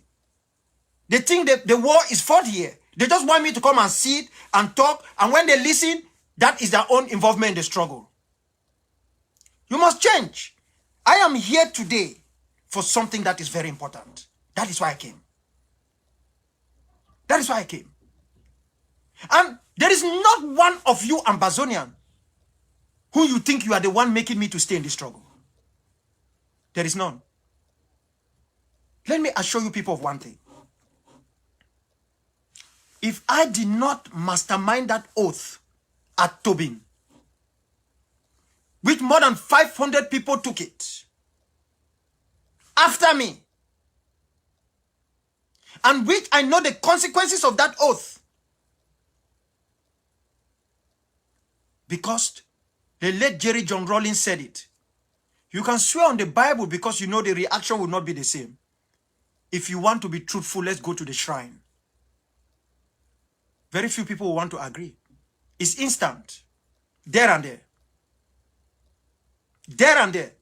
When they bring the Bible, they bring pepper when you have stolen. They say swear, you run to the Bible. You will not allow that they work on the pepper, which is a traditional one. Because if you are responsible, it will hold you there. That is our religion. That is it.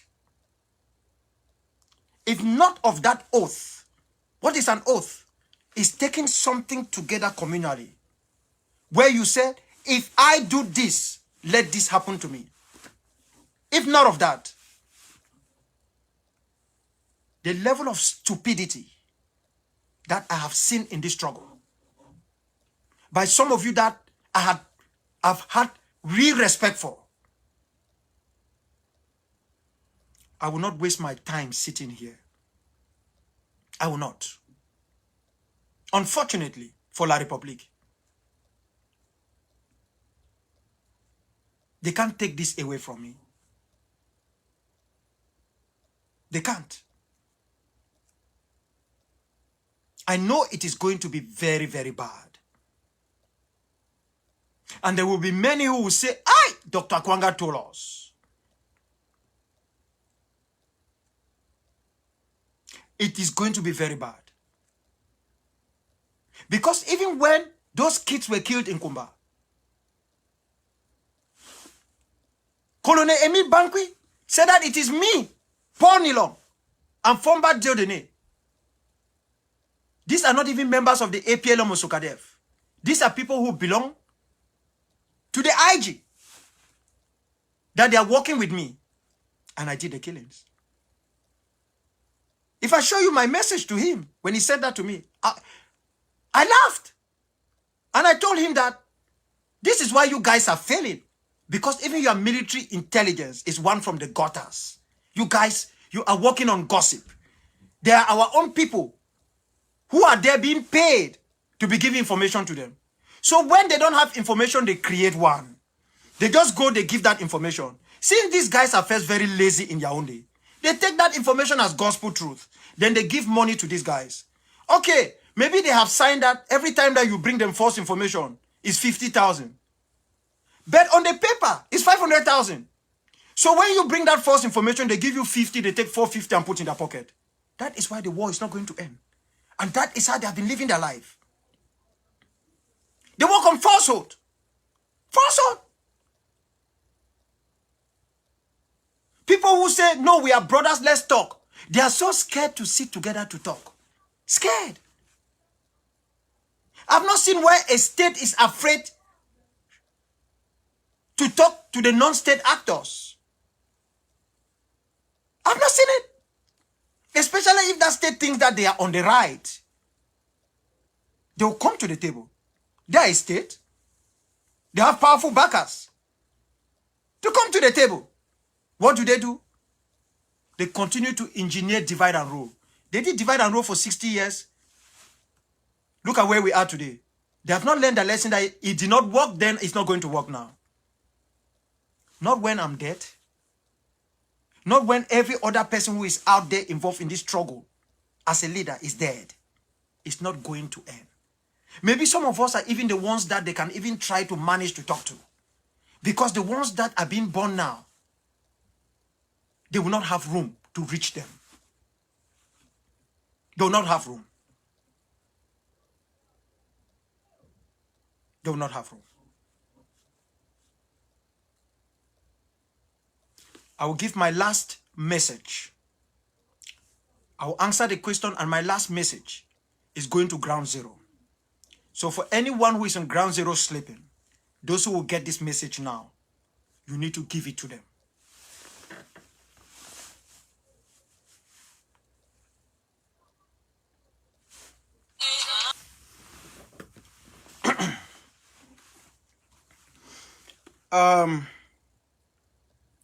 I have a question. I will not read the name of the person because the person is in Boya. He's a master's graduate from the University of Boya. And the question is, Sir, I wish to ask what is your view on the Ambazonian alliance with the Biafrans? I am very sure, despite its shortcomings, there shall be enormous benefits to us. To us is a question he's asking me. Frankly, this is not the first question I've received on this. People reached out to me a couple of days ago. This is what I want to say because I decided to stay from the sideline and watch. But this is what I want to say first. Every individual, every leader, everyone who feels they have a position of responsibility, every one of you have the right to talk to anyone. Have the right to talk to anyone. You can equally decide on how you want to talk to that person and when you want to talk to the person. However, you should always ask yourself whether what you are doing is at the right time. There is always this argument in political science that no time is right, but that is not true. That is why we talk about timing. Everything you do must be timed. You see, when you are fighting a war at a particular time, you must look at the seasons. It was that stupidity that destroyed Hitler's attack on Russia over Operation Barbarossa. Operation Barbarossa failed because the time that the Nazi forces were entering the Soviet Union, it was during the period of harsh winter, and they were unprepared. They were unprepared. They were equally not prepared, or let me say miscalculated, when they carried out Operation Sea Lion, the battle for Britain. They miscalculated. Because this is what is there in warfare. If you don't understand, warfare is not only pointing a gun. Warfare is the tactfulness of diplomacy. Diplomacy is part of warfare. Just as warfare is diplomacy, fighting is an act of diplomacy. Nobody should deceive you. They might call it war or anything. Negotiation is part of diplomacy. Today we will not talk about the difference between dialogue and negotiation, where which will come and what which is going to serve, for which purpose. So the only question I asked one of the persons who approached me was that in such a situation, you have to ask yourself, what am I going to lose if I have this discussion, this important discussion with the other side secretly? What will I lose? Because definitely you are going to gain something. So now the question you need to ask yourself is, what am I going to lose? One, as an individual. Two, as an entity. And what will my people and my struggle lose if I actually meet this individual secretly and enter into an accord and put that accord into motion and let only the actions of that accord prove that there is something going on than going public? That is the first answer I gave to that person. Then the second part of the answer was that, what am I going to gain if I don't do it secretly? I decide to do it in public. Because in everything we do, we must put the pros and the cons. We must weigh it. Look at which is better for our people. It is not the problem of who to talk to and how to talk to and when to talk to. It is the strategic thinking of how to do it. Let me give you an example. One of our brothers said in a meeting that we had, because we are having meetings of leaders, which many of you don't know. We are meeting every Saturday. We are going to meet tomorrow. We are talking behind the scene. There is only one of our brother that we are still waiting for him to join us. There is another one who is trying to make King Kong because he's got a title and he doesn't want to come in yet. But we will not talk about their names here because we want all of them to come. But one of our brothers make a statement because someone said, listen, they were not supposed to form a government. That because nobody is going to recognize that government. And the person who said that was not an Ambazonian. Somebody who was brought into that meeting made that statement that that is the greatest error that was made. Nobody is going to recognize it or take it seriously. They can talk to the entities like the groups and the rest. But when you start talking of government, it becomes more complicated. And one of our brothers responded that, well, they didn't just form it from a vacuum. They formed it because a certain country told them to do that. And I wasn't in that meeting. But I got a report from the meeting. I said, no. No country in this modern world can come to you and tell you, go and form a government and I will back you. That is not how it is done. If a country truly wants to back you, before you make an official statement, one, you will not make that statement on Facebook. You are going to make that statement in the capital of that country. And you will be making that statement with hierarchies of that country standing beside you. You will be making that statement when that country has already allowed you to open a mission, not an embassy, a mission in that country. You'll be making that statement because that country would have consulted behind the scene with other countries who are their allies, their friends, who either back them openly or who will not condemn them openly. That is how these things work. You cannot on your own and somebody comes and tell you, go and start a war and I will support you. No. If you want me to start a war, you give me the support now. You don't tell me to go and start the war, you will back me up. There were Ambazonians who told us these things. When we went to them, we tell them that, listen, we don't want a war. We are finding a means to solve this problem by bringing La République du Cameroon to the table. But we think the only way for them to realize that we are all equals is to start fighting back. They said, no. Go and start fighting. When you start fighting, we'll support you. Our own people said that to us a couple of years ago. I will tell them that it doesn't work that way. You want us to use war to start the war of defense. You want us to use what to start fighting La Republic and chase them out of our land?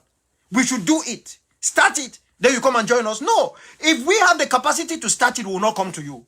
Because when we start it, you come with your money, we will not take it.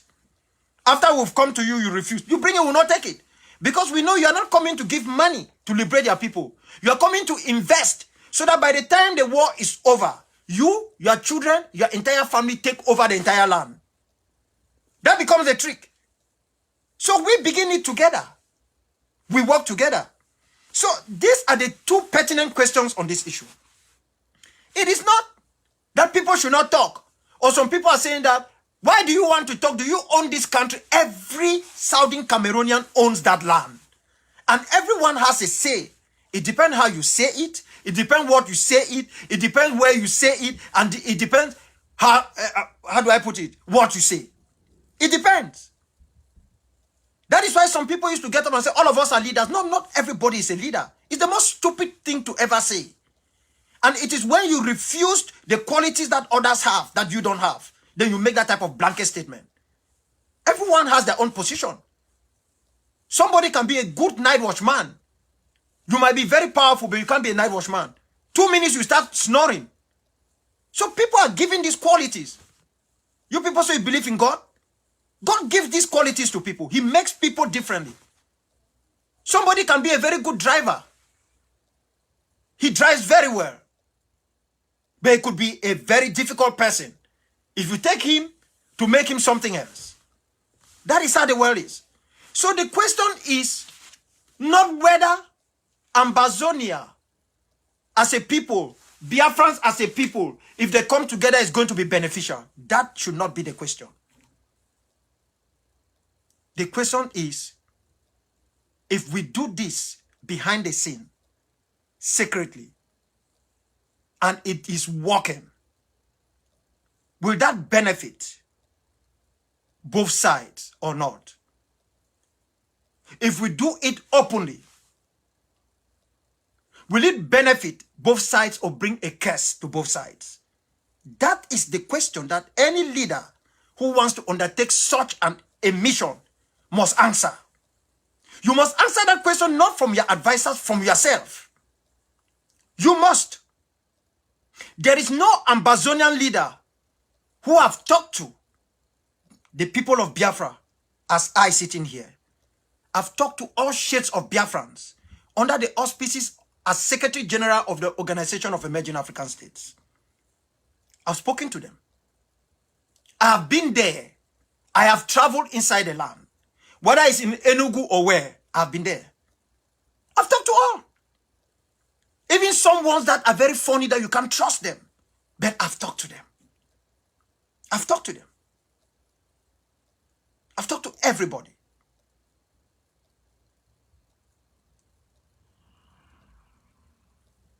So it doesn't make me stupid because I did not go out and do it that way. That is the way I reason it.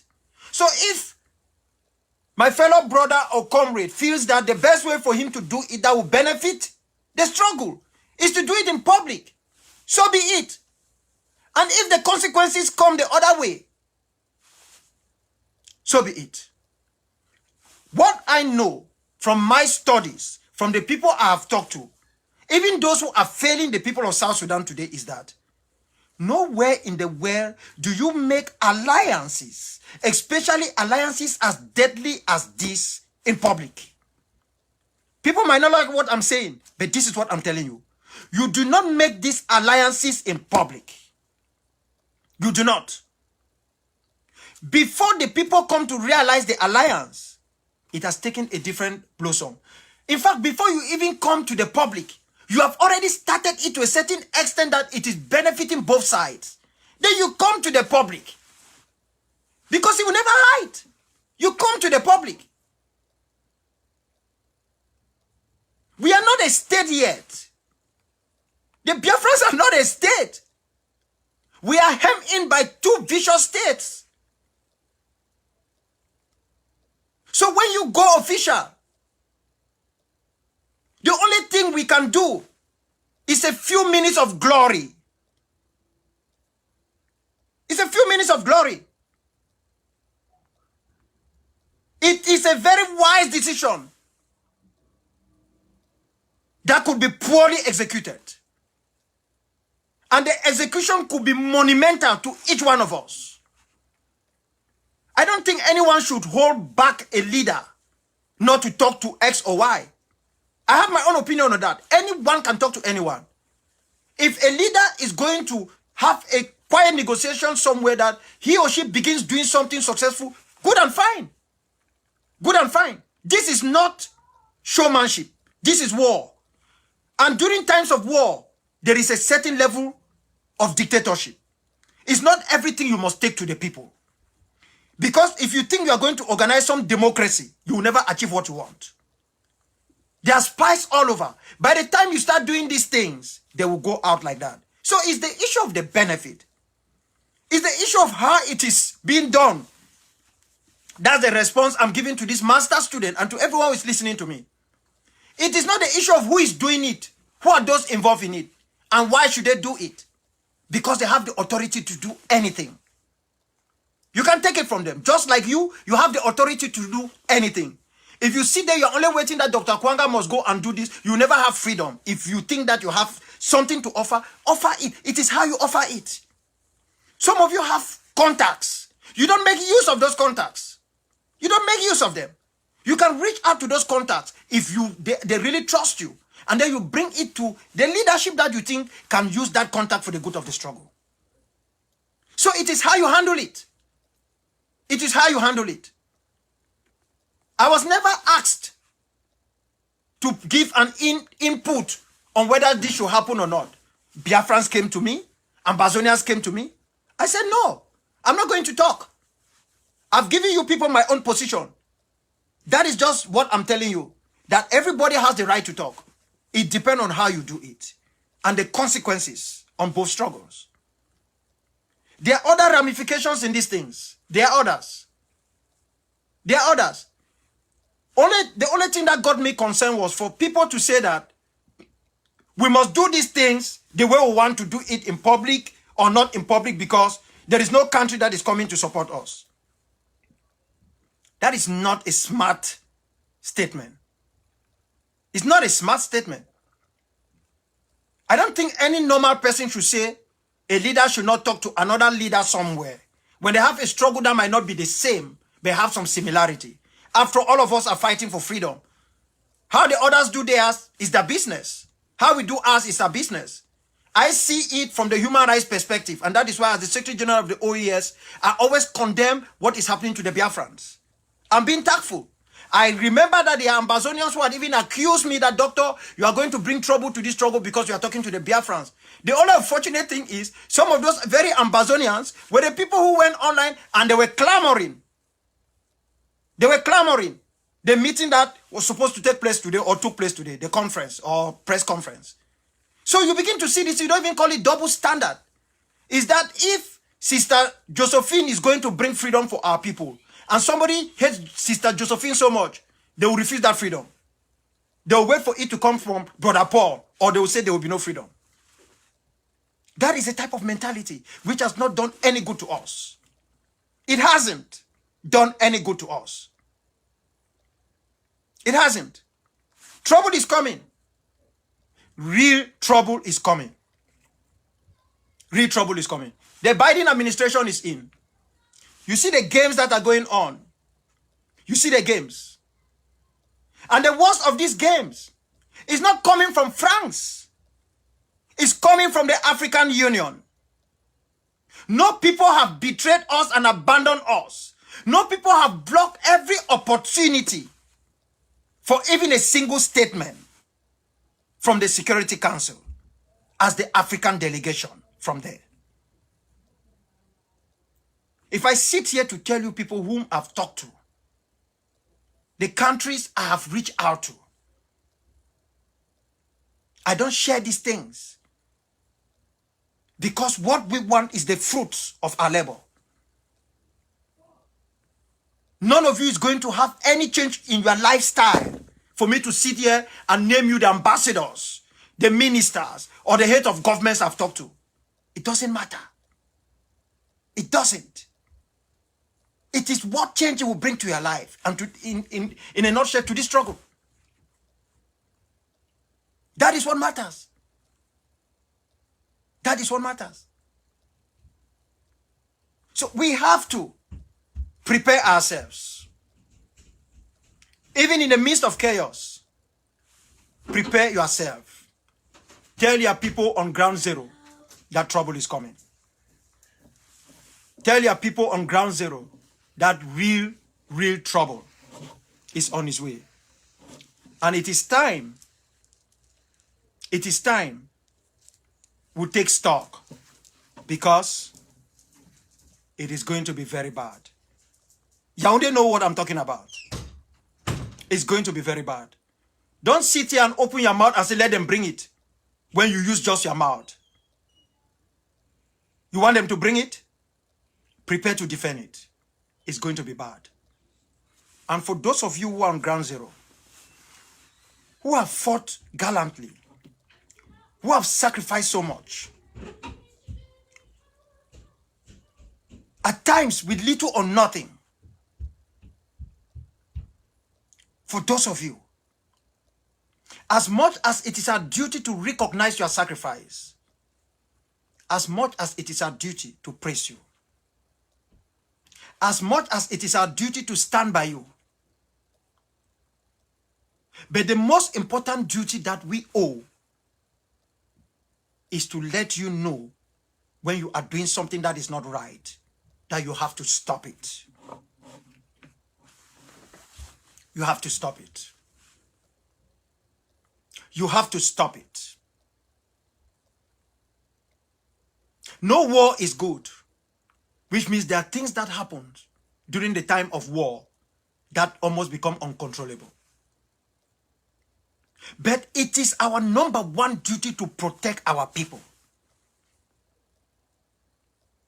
We might give a pass to what you do to the other side.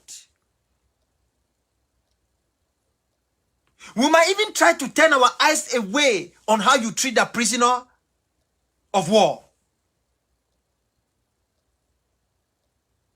But it is the treatment you give to our people, the communities in which you live in which you operate from, the people who are your number one shield. It is that treatment. That is my major concern. It is not all about money. It is how you treat them. How you show them that you are better and you want something better for them than what the other side has been giving to them. Only weaklings rape women. Only weaklings take a woman's, because she's a woman, and force her into sexual relationship. Only weaklings get into somebody's house and take food that is not given to them. Only weaklings. You have everything in front of you. You have a population that has suffered just like you. You have children looking upon you because they see you every day. They don't see us. Some don't have cell phones. They have cell phones. There is no internet. They can't watch us. They watch your every movement. They want to trust you. They want to be with you. They want to shield you. You have to start showing what governance is. You have to let them know that you are in charge. Not by torturing them. Not by frightening them. By showing them love and understanding.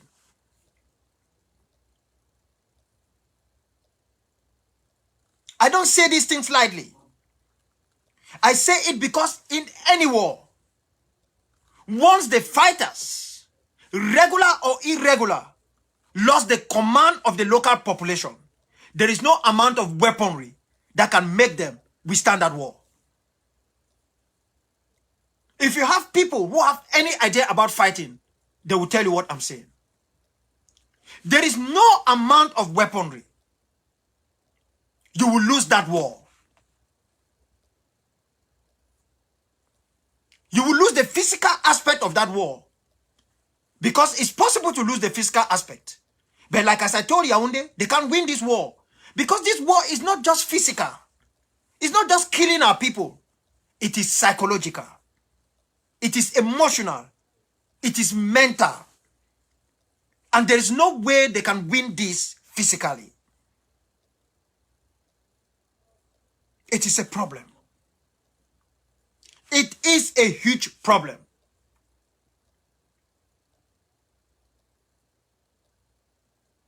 If you are going to say cocoa farmers should not operate, you should not punish Southern Cameroonians who are cocoa farmers because they can't give you money. And then you open up the cocoa farming to people from La République du Cameroon because they can come and give you money. You can't start like that. You can't. You can't do that. You can't.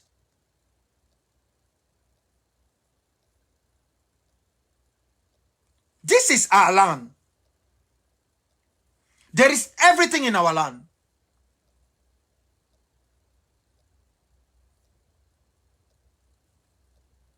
You must make sure that all the sacrifices, your friends, your brothers, your relatives that you have buried were not buried in vain. Always remember that most of us are far away from you. So be careful with the advice you take. Be careful with those you just call your commander-in-chiefs and all whatnot. Be careful with those you call your presidents, your leaders. Be careful. Be careful with what you do. Be careful. Because even as much as all of us are in this, you are at the front line. Don't make yourself an employee of any one of us. Be a volunteer as we are. Don't do that. Only a wicked person will give you money to go and die for him or her. You should fight ferociously. But you should use your brain. It is your land. You have the right to defend yourself. You have the right to fight mercilessly against the other side. But it is your duty to protect your people.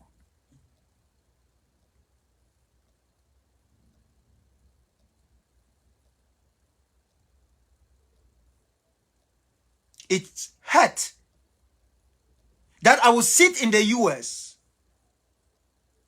and somebody from the West Province is complaining how he was passing and a general took 8 million from him. And in the time that the general took 8 million, they discovered the general had 60 million. 60 million with him. Yet what was he carrying? He gathered all that money from cocoa farmers. And that particular general just died like a chicken. He died like a chicken. I've told you people that at times you create your own death. Odeshi doesn't protect. It is good deeds that protects you.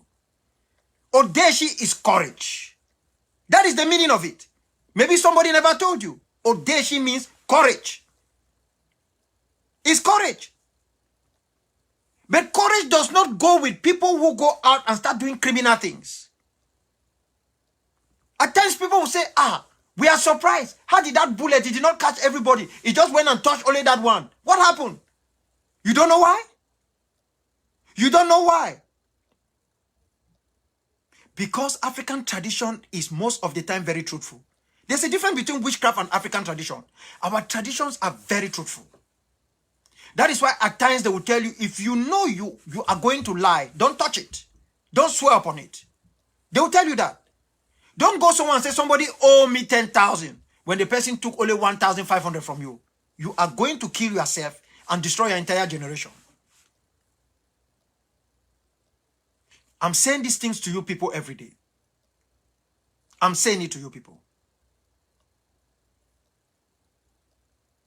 You people know what happened at Ikona. You know what happened. That you guys there, you shot the communication secretary of Sokadev. Shot his 2 legs. But that very week that you people shot that secretary, Sokadev was supplying you people. And even after that, Sokadev still supplied you people. Because we think in the way we operate that we must all do this together. But that togetherness does not mean that we are going to allow our boys and girls to commit suicide. When we think that we can operate with you, we will wipe you out. We haven't done that before. But it doesn't mean we lack that capacity. We will attack none of our own. But if any one of us try again, we will wipe you out because you become a menace to the entire struggle. People's children have died and they continue to die. Some of you actually do not understand what is in front of you. You don't know. When they send those people east of the Mongo, they come to our land. They see us as strangers. So they can do anything to our land. They can kill our people in any format. They don't feel the impact. It's like they are like hired mercenaries. But when you are in that land, you have to understand what to do. You don't make a weaponry, you go and show it on video online. You are already telling your enemy what you have. I've told you people this. And the enemy will look for a means to quash it. Because I don't understand the benefit of you trying to carry out a technological warfare to go and be advertising it on Facebook. Why should you even advertise any type of weaponry that you have on Facebook?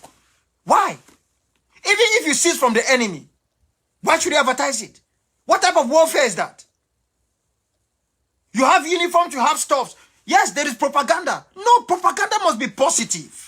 It must be something that doesn't only benefit your group, it must benefit the entire struggle. Then you call it a positive propaganda. You have weapons. Oh, we have eliminated one Ekelebe. This is pistol. We have done this one. What is that? What is that? You can send out the picture of the person you've killed. It's psychological warfare. You might argue that, oh, when we have our weapons that we make, this is what we do. Yes, you can go and take a starch of their weapons. You can expose it because it's psychological warfare. But the ones that you yourself have made, you have manufactured, which is your know-how, which you know exactly what to do. Why do you advertise it?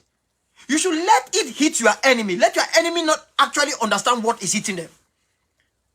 That is when you are gaining an upper hand. Because the enemy doesn't know what you are using. They don't know how they can counter you. Your enemy might even start thinking that you have something more sophisticated than what you have used. Maybe that is all you have. You show your enemy. Why do we do these things? Why do we do this? Why do we do this?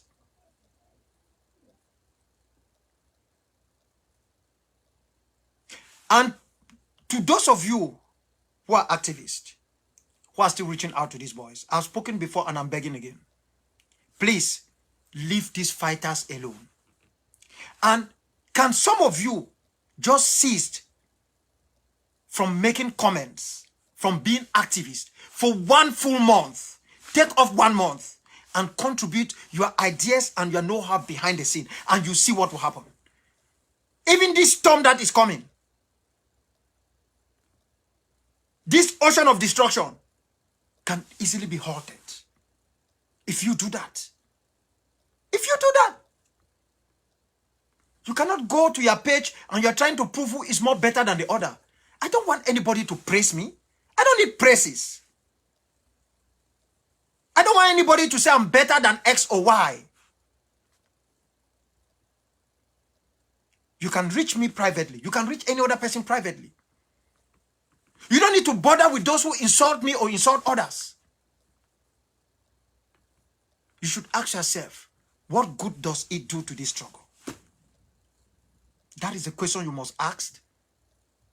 an answer before you make any movement of that nature.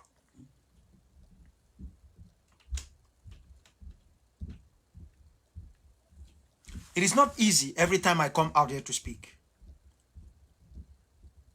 Even when I'm not physically okay. It's not.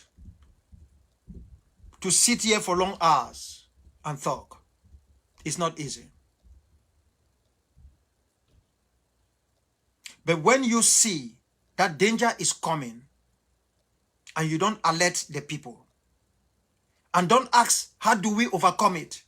Because we can do that if we start acting as if we are at war and stop all this political posturing. We will avert that danger because we have the capacity to do it. We have the know-how, but most often we have refused to use it to the benefit and to the fullest of our ability.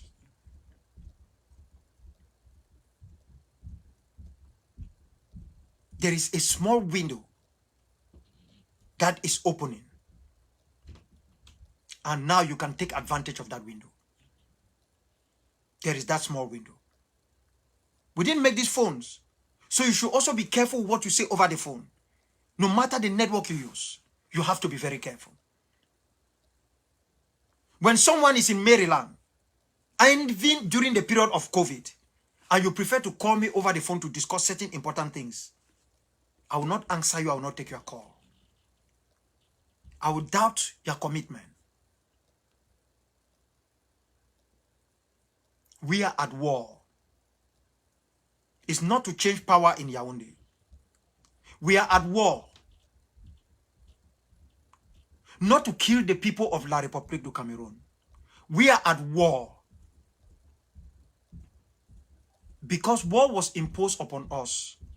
And because we want a genuine peace for ourselves, our people, and our homeland.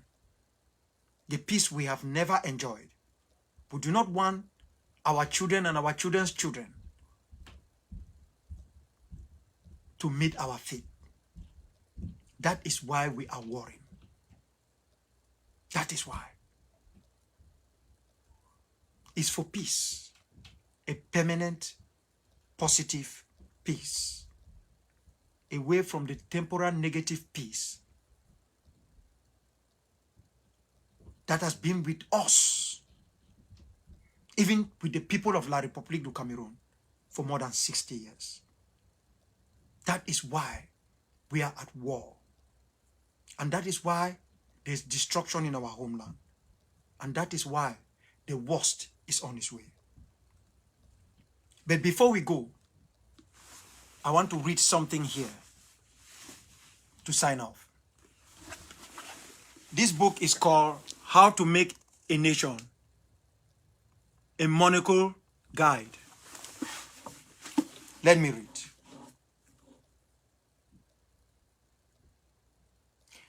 A nation has its own way of doing things. That way of doing things develops gradually over time.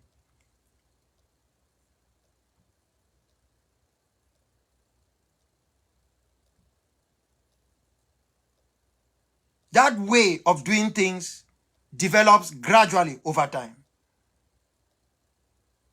Only rarely is a nation forced to rethink its whole reason for being.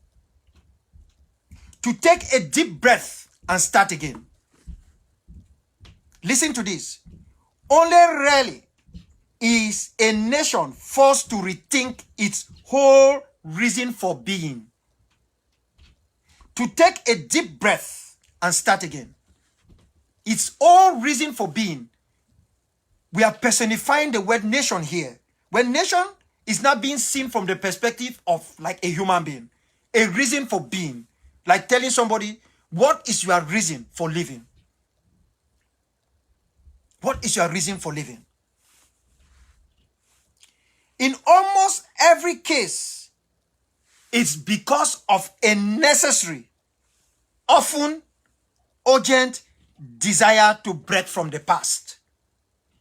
In almost every case, it's because of a necessary, often urgent desire to break from the past.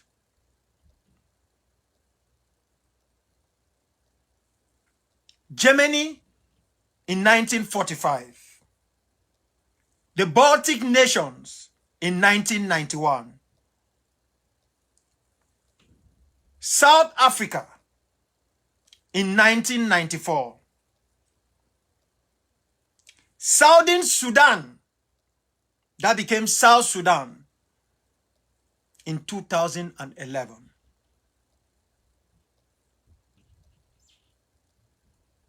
You can go to Indonesia and Timor-Leste. You can go to Eritrea and Ethiopia.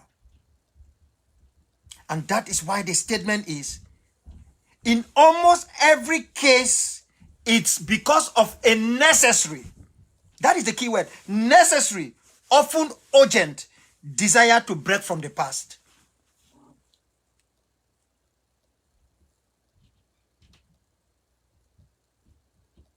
It's simple. There is nothing really to add in it. There is really nothing to add in it. It is only for those who don't understand the necessity, the urgency, and the desire of our people to break away from the past. It is only that. And until they understand our necessity, our urgency, and our desire to break away from the past,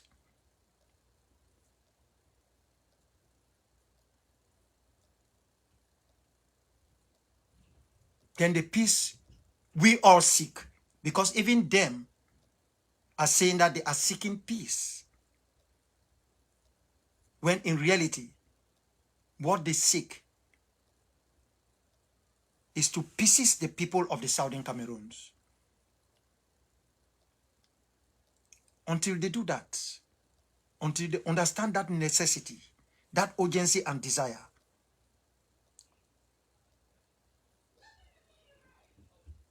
there will never be peace. Even a temporary negative peace becomes far-fetched, because an ocean of destruction is what they have kept for us. I will not want you to share videos and pictures at that time. I will not want you to shout, "This is La République du Cameroun, the wicked." I will not want you to go wasting your energy to argue on who did it and why they did it. If you can do something,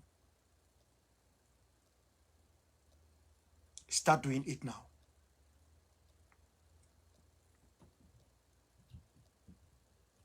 For there might be no tomorrow for some of our people in our homeland.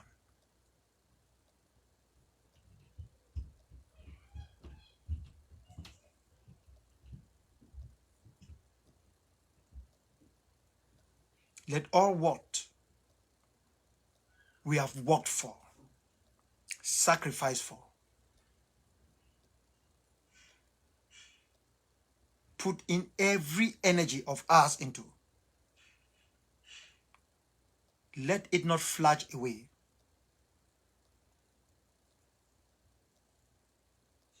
Like a lightning that does not bring down the Iroko tree, but paralyzes the human body forever.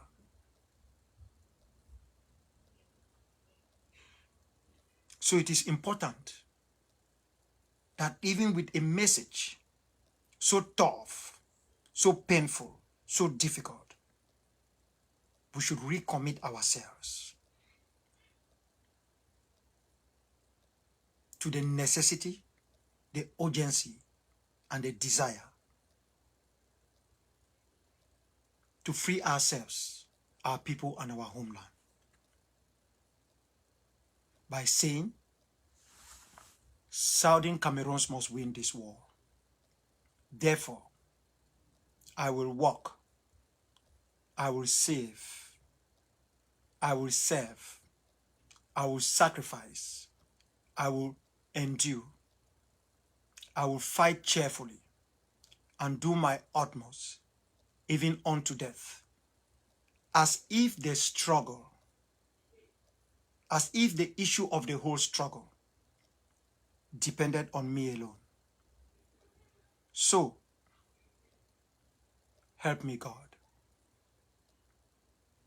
At the end of it, you can say, so may our forefathers be with us. But it is an oath that is personal.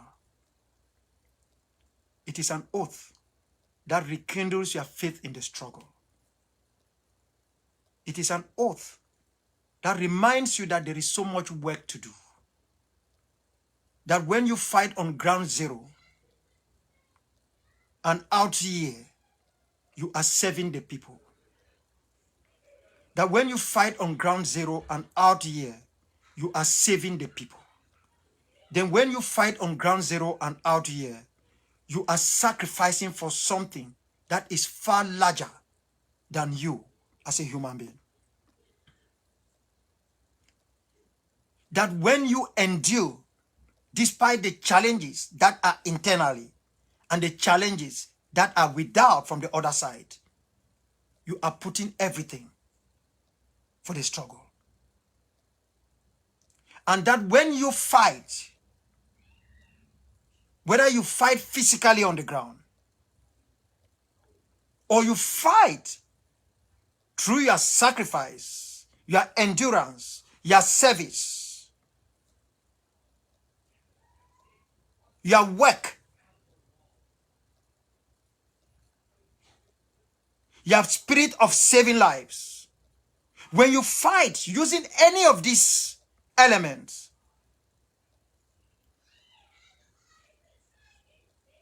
you know that you are doing the right thing.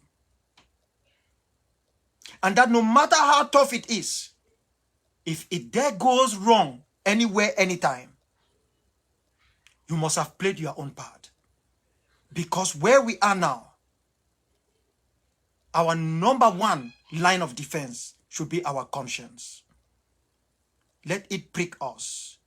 Let us find a way to look within it and see whether we have done enough or we have helped to lead some others astray, or we have not lived up to the oath of the struggle. Winning this war is not winning a physical war. That is why war is in quotes.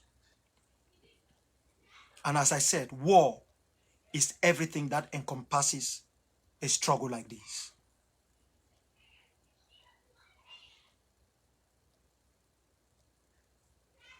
I love you all.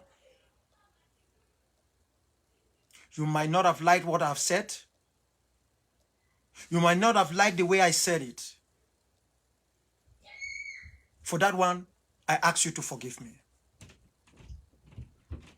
I might have equally overstated the truth.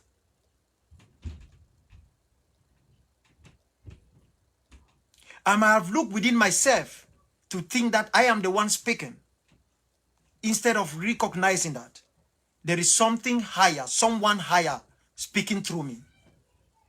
I ask God to forgive me. I am just human. And being human, I come with my own flaws. I am just doing what I was put here on earth to do. Thank you very much for listening, and share the message